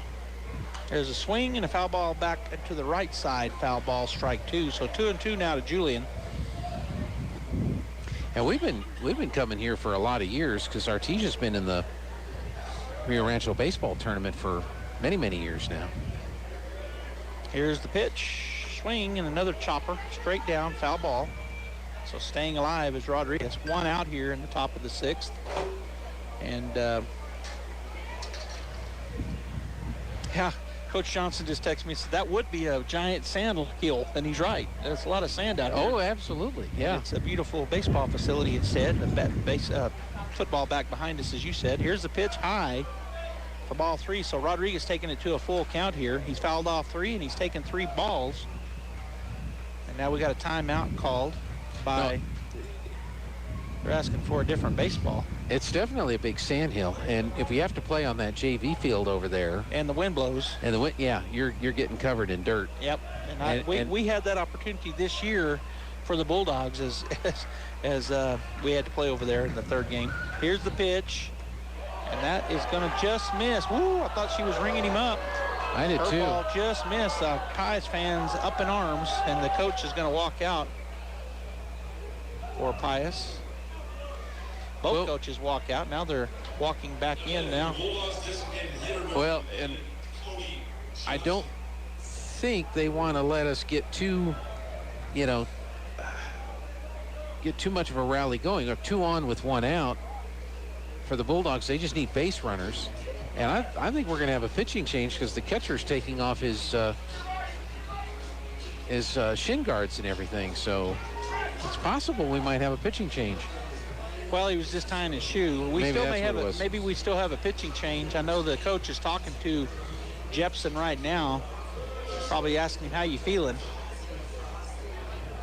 Softball tomorrow morning, 9 a.m. Artesia lost their first game today, 4-0 to Valley, and probably the upset of softball. But it's a double elimination tournament. They came back, and Crandall faced 9 batters. They got 15 runs, and they beat Bernalillo 15-0. That was a 5 seed, Bernalillo. That looked like a 5 seed to you? Not with the way our pitcher mowed him down and our batters hit. Yeah. It didn't. And I know that their pitcher was actually, I was real impressed with her. Oh, absolutely. Our batters just put her pitching to the test and hammered the ball all game long. So in order for Artesia to get to the championship game, they have to win 3 tomorrow, and they start with silver tomorrow morning at 9. All right, Cody Johnson steps in. He's 0 for 2, strikeout swinging and a ground out. Runners at first and second, and that ball high for ball 1. Cody, the DH here for the Bulldogs. On deck is Cody Watson, the left fielder. And then we're back to the top of the order as Devin Fierro waits in the hole. Jepson comes set, long look back now to the plate. No, that's high over the head of Cody for ball 2. So 2-0 now the count to Johnson. And now we're going to have a pitching change. I don't think you come out twice in the inning, can you? Well, you're also not supposed to reverse a call after the next couple of pitches have been thrown, but we've seen that this year. Well, with 2 runners on, 1 out, the coach comes back out. We're going to have a change here as he threw those 2 really weren't close. They came out and talked to him, but then 2 balls in a row, and we do have a change. The left fielder is coming in. I don't know if that means he's coming in to pitch or if he's just coming in because we're going to move somebody out there. So Jepson will walk off. Number 14 is coming in to go out to left field, and the left fielder is coming right field. in. I mean right field in the... Well, I don't know what they're doing. We're going to take a break and get it all figured out for you. But I think he is 14 is going out to right field. Yeah. Okay, we're going to take a timeout, hear from a couple more of our great sports boosters, Eastern New Mexico University and Portales, and Deans Incorporated. They've been with us for a long time. We really thank you for sponsoring Bulldog Sports on KSVP. Eastern New Mexico University is open for visitors to come to visit our campus. Come be our guest for a guided tour of one of the best small-town college atmospheres in the Southwest. Take a look at all ENMU has to offer, including the best residence halls in New Mexico as recognized by Niche.com. Sign up today for your personal tour of ENMU and our beautiful campus by visiting enmu.edu/visit. Explore, experience, excel. Eastern New Mexico University. Dean's Inc. of Artesia provides a superior choice for all your electrification, communication, and supply needs with a vision to be the premier industrial electrical service provider in New Mexico and West Texas, providing unparalleled quality in supplies and service with highly skilled and conscious personnel. We pledge to our customers to exhibit the utmost in integrity and reputation while providing superior quality in all we do. Dean's Inc., located at 409 Commerce Road or online at deansinc.com. Hey, welcome back. We've got a defensive change and a new pitcher, and a little unusual, Joby, to make the pitching change mid-batter. Well, they come out and talked to him when the batter came to the plate. Bulldogs have runners at first and second, and I saw the pitcher, Jepson, saying, yes, I can go. And then the next 2 pitches were balls, and they weren't close, and they came out and made a change. Yeah. So I think they were going to do it, but then decided to see what he could do. So now pitching Jake Senna, he comes in from right field, and the new right fielder, Jacob Mays. So the Bulldogs with runners at first and second, and at the plate is Cody Johnson with a 2-0 count. And now the new pitcher and the catcher are not on the same page. So the pitcher steps off, and Joe Frank Ortiz will go out and talk to him. They're not on. What page are they on? Same page. Well, one of them was on page 5, and the other one was on page 7. So they said, let's both get on one of these 2 pages, and that's what they're doing. Okay.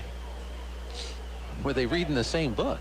I think so. Okay. Yeah, it's a baseball book, but it just they weren't on the same page. All right, so here we go. 2-0 count. First pitch from the new pitcher is called. Strike 1, fastball on the outer half of the plate. the book of baseball. So 2-1 as Johnson steps back in. High, ball 3. So 3-1 as the Bulldogs have Nia Estrada at second. Julian Rodriguez down at first. And Cody Johnson stepping back in here on the right side to face the right-hander Jake Senna. He's the first batter to see the new pitcher, and he got him with 2 balls. So like you said, 2-0 count when he came in. There's a big cut. Fastball was up in the zone, and he swung through it. So the count now goes to full for Cody Johnson with 1 out. 8-2 our score. We're in the top of the 6th. The Bulldogs battling, trying to get back in this ball game. Here's the pitch, swing and a miss. He got him swinging with a fastball, and that is out. Number 2, and coming to the plate, Cody Watson. He's 1 for 2, a single and a ground out. Tell you, whoever wins this game, the team they play tomorrow is going to say thank you guys for running through pitchers in this game today. Yeah, both schools have now used 2 pitchers. Here's the pitch, and that is going to be ball 1. I thought she might call that a strike, but just missed away to the lefty, Cody Watson. Rodriguez at first, Estrada at second, and the new pitcher, Jake Senna, with 2 outs, and a 1-0 pitch to Watson. Comes set from the stretch, now to the plate. Swing, and that's a line drive out to left center field, tailing away from the center fielder, but he had really played that pretty well as he was playing shallow, and so he ends up making the fly out on the line drive. So 2 runners left on base by the Bulldogs, and they get no hits, no runs, and no errors. Both of those runners got there via the walk. 8-2, bottom of the 6th coming up. St. Pius with the lead. Yeah, let's say thanks again to a couple of our great sponsors, Smile Expressions and Artesia Credit Union. Summer vacation is here, but just because you're on vacation doesn't mean your teeth should be. Protect your teeth this summer with a few summer tooth tips. First, drink lots of water. Believe it or not, most of the problems start with a dry mouth. Keep yourself and your mouth hydrated and happy. Avoid sugary drinks and avoid chewing on ice. Sure, it cools you off, but it's not great for your teeth. Don't forget to brush and floss regularly and dry out your toothbrush. Save your teeth for summer's sake. These tooth tips brought to you by Dr. K. Youngren and Smile Expressions, 2520 Hermosa Drive, Artesia. When was the last time a bank asked you if you'd like to keep more of your money? At Artesia Credit Union, you pay yourself by avoiding big bank fees and all the corporate investors that go along with them. Let Artesia Credit Union help you achieve financial happiness. From home and auto loans to a working line of credit or sending your kids to college, membership is open to anyone who calls New Mexico home. Stop by the branch on 5th Street or log on to artesiacu.org. Artesia Credit Union, member NCUA, an equal housing lender.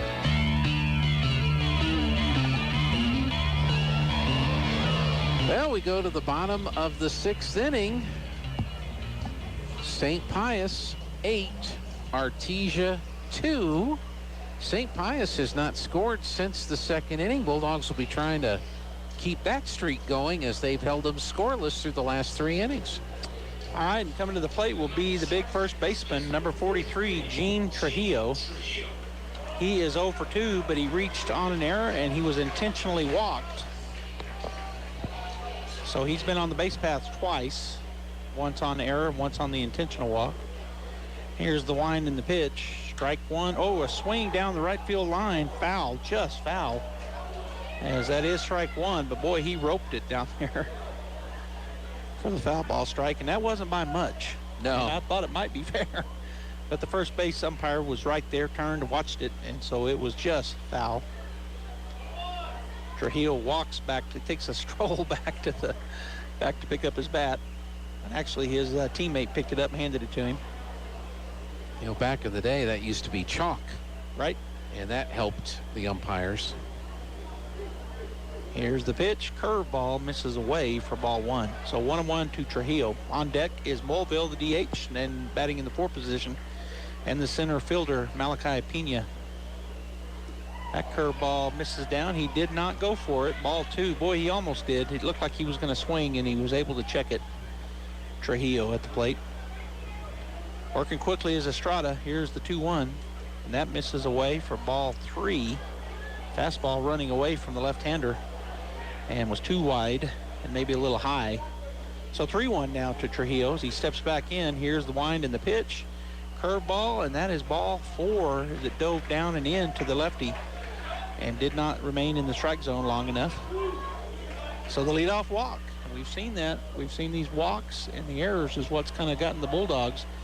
You know, they've only given up 3 hits. Yeah. But there's 8 runs. 5 hits.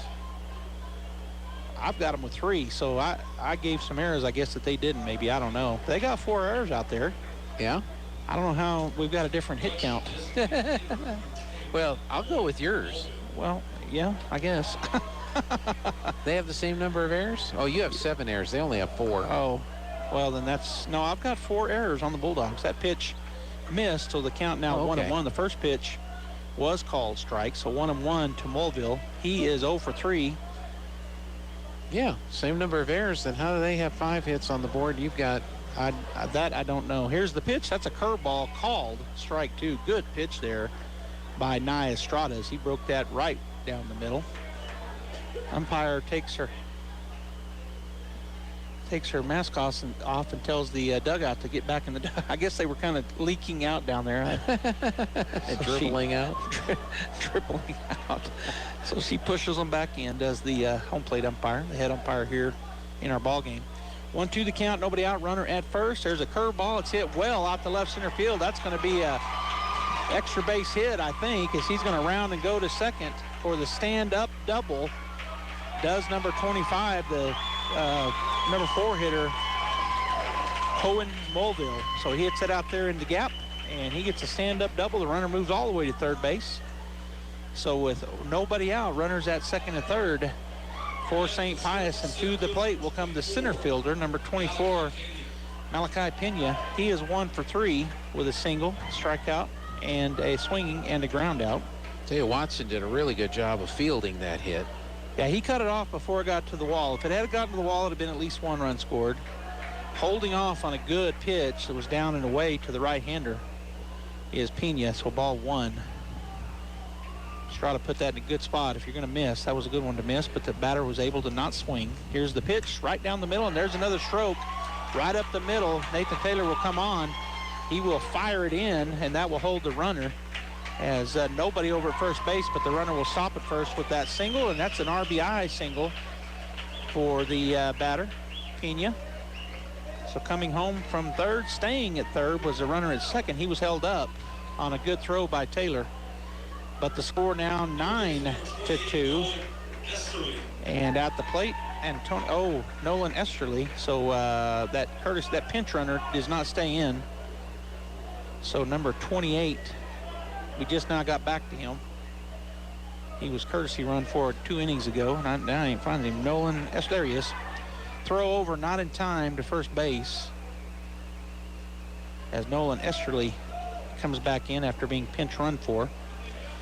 And he's been playing defense. I should have already made that change. I forgot to.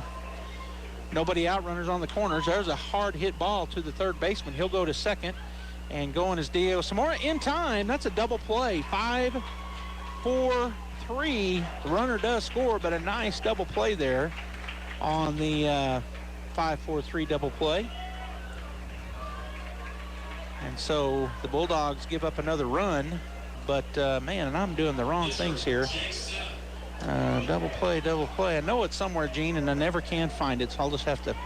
So Jake Senna will step in with 2 outs and nobody on. Here's the pitch, swung on, fouled off to the right side, out of play. It'll stay in play, but it'll be fouled. Nobody can get to it. So the, let's see if I can figure this out. Round out 5, or whoop. 5-4. All right, next pitch misses away. Ball 1, 1-1 now to Senna. So all right, out. So try it again. So ground out. Ground out. 5-4-3. Done. And then there should be your double play should show up there. The runner at third goes home. Advanced by the batter. All right, and then he's out. He's out at second. And that's where your double play shows up. Double play. Yep, there you go. All right, so I talked through that, fans. Thanks for bearing with me on my software here. That pitch misses high, and that takes the count to 3-1 to Jake Senna. I was going to say, they already had him walking. Right. All right, so 3-1 the count. 2 outs. Here's the pitch. Swung on, fouled off the end of the bat over to the right side for a foul ball strike.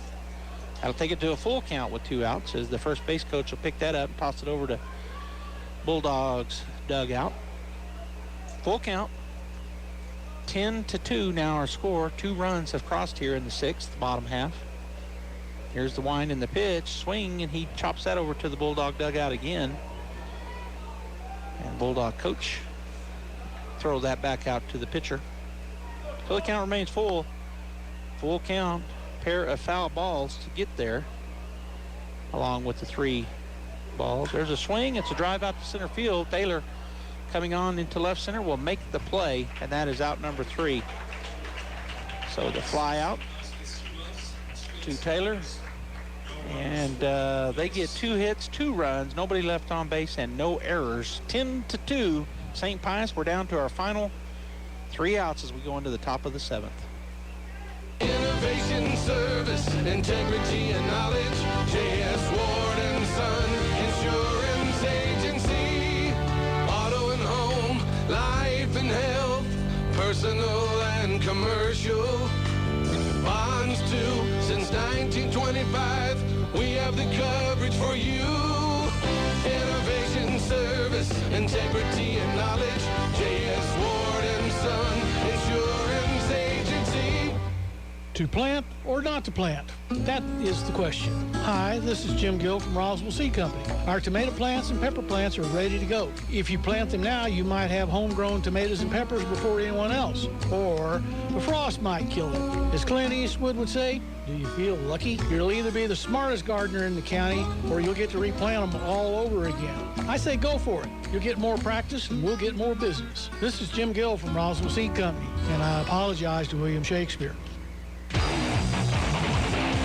You're listening to Bulldog Baseball on KSVP Artesia, K229AS. That's the 93.7 FM version. KSVP TV on YouTube and KSVP Radio on Facebook. And, of course, KSVPTV.com, where the Bulldogs and the Lady Bulldogs come to play. Well, I told Joby it's really quite simple.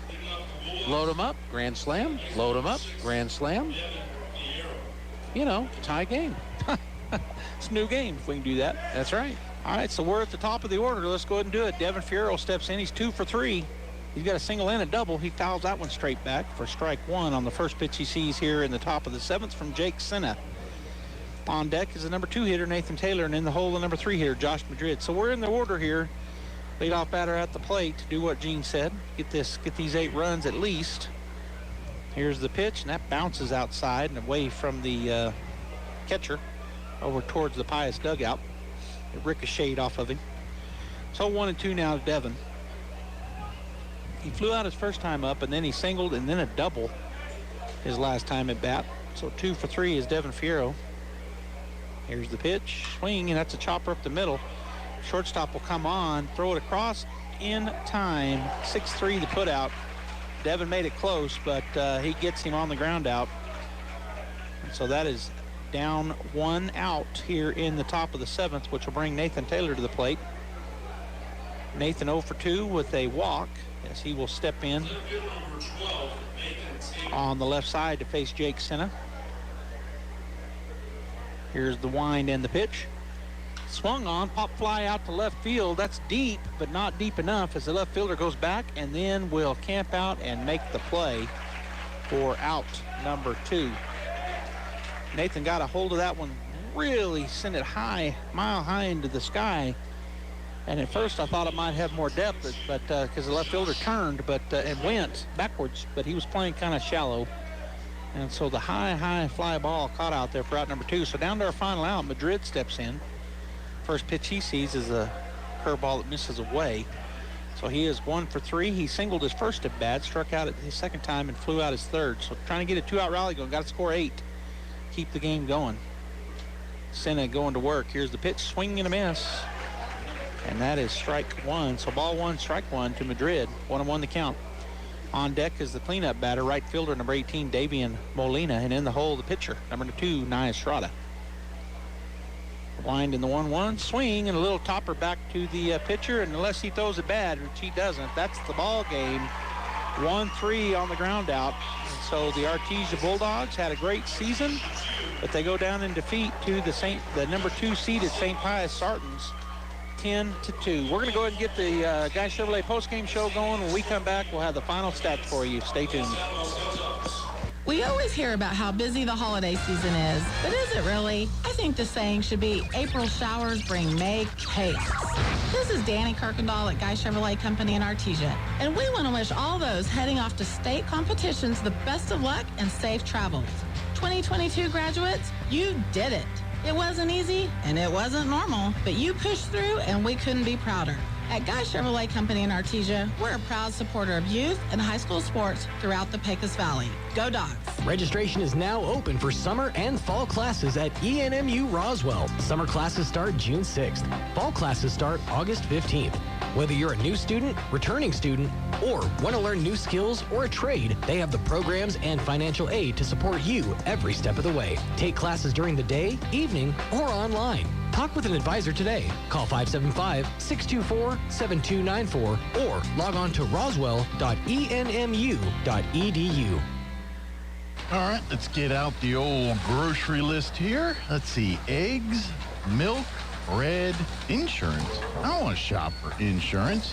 Fortunately, you don't have to. George Gandy Insurance is here for you. Shopping and comparing rates from different insurance carriers to save you money, time, and hassle. Visit a George Gandy Insurance location near you today. We keep you covered. George Gandy Insurance. It's important to know local folks you can trust. People who'll be there for you when you need it most. Cisco Equipment in Artesia, serving Southeast New Mexico since 1978 and new locations throughout Texas, is the leader in equipment rentals, sales, and service. Whether it's an excavator, backhoe, or wheel loader for the pipeline, or a reach fork or man lift for the construction site, Cisco Equipment has the dirt and aerial equipment to get the job done. Call the team at Cisco Equipment today, 748-1314, serving all of Southeast New Mexico and throughout Texas. Our actions are important, but not only our actions, but also our faith. Our faith inspires us to act. And Christianity is not a dead faith. It is alive. And we need to have a willingness to be alive. In 1 John chapter 3 and verse 18, it says, "Dear children, let's not merely say that we love each other. Let us show the truth by our actions." Do your actions, the way you treat others, the way you respond to others, whether it be a friend or a coworker or a boss or a waiter or a waitress or just anyone who you meet, do your actions show that you love them? You love them for them being a creation of the creator of this world. I hope that we are a loving and kind and sweet community. I hope that our actions show that to all those that we come in contact with. But if you're struggling with that, please come see us at the Hermosa Church of Christ, just north of Walmart. Welcome back here to Rio Rancho High School in Rio Rancho, New Mexico. I'm Gene Dow, Joby Hodling, and Joby, once again, the nemesis of the Bulldogs is the St. Pius Sartans as they block us again by beating us in this quarterfinal game by a final score of 10-2. Yeah, in recent memory anyway, it seems like that, and it really has been. We've seen them in the state title game also recently, but they do get the win, and the winning pitcher was number 7, the lefty, Reuben Jepson. He pitched 5 in the third innings, 105 total pitches. He gave up 2 earned runs. His ERA, 3.38, had 9 strikeouts, 8 of which were swinging. He also gave up 5 base on balls. Jake Senna came in. He pitched 1 2/3 inning, and he didn't give up any runs, and so gets a 0.0 ERA. Batting-wise for the home team, the St. Pius Sartans, I was going to look down through my batting. I only showed them with the 5 hits, so I'm not sure. They got 2 in that last inning. Yeah. At the bottom of the 6th, but 5 hits that they scattered over those 6 innings. They get 5 RBIs. And so for the Bulldogs, the visitors, taking the loss was Josh Madrid. He threw 53 total pitches Gave up 8 runs, 13.5 ERA. Only 2 of them were earned out of the 8 he gave up. He had 1 strikeout, which was swinging. He only gave up 2 hits, but 4 base on balls for him. And then coming in and pitching, that was only through 1 in the 3rd inning, is what Josh Last did. Coming in and pitching 4 2/3 was Nia Estrada. He threw 51 pitches. He gave up 2 runs, a 3.6 and 8.6 ERA. Those 2 runs were both earned, and he had 3 strikeouts by swinging, and he also with 4 base on balls. So 8 base on balls for the Bulldogs in 6 innings. Batting wise for Artesia, Devin Fierro went 2 for 4. Nathan Taylor was 0 for 3 with a walk. Josh Madrid was 1 for 3 with a run scored. I looked at the wrong one. Josh was 1 for 4 with a run scored. Davey and Alina ended up going 0 for 3 with a walk. And Nia Estrada was 1 for 2 with 2 RBIs and 1 walk. Garrett Fisher was 0 for 1. Julian Rodriguez was 0 for 1 with 2 walks. Cody Johnson was 0 for 3. Cody Watson was 1 for 3. And that rounded out the batting for the Bulldogs, as they just never... Oh, no, I'm sorry. Diego Zamora came in at the pitching change, and he went 0 for 2. So the Bulldogs only get 5 hits scattered out throughout the ball game. They ended up getting 2 runs off of those 5 hits. So, Gene, that's how it ends. The Bulldogs' 2022 season, they fall to the St. Pius Sartans 10-2 here at Rio Rancho High School in the 2022 playoffs. I want to congratulate the Bulldogs. They had a good year. They got a top 8 seed. They had a first round home. They won district, back-to-back district champs, but just come up short against St. Pius. Had some untimely walks. Gave up 8 walks and had 5. That's the other thing I didn't say was how many errors we had, but I think we ended up having, well, I can tell you. Hold on. So we ended up having 4 errors. So those 8 walks and those 4 errors really did hurt us there in the beginning of the ball game. And we also left 7 runners on base, and that hurts too. Yeah, well, you just can't. It's like saying to St. Pius, we're going to give you some extra opportunities here to try to score some runs. And of course, St. Pius, good team, they're going to take advantage of that, which they did. And you and I were talking when we were driving up yesterday.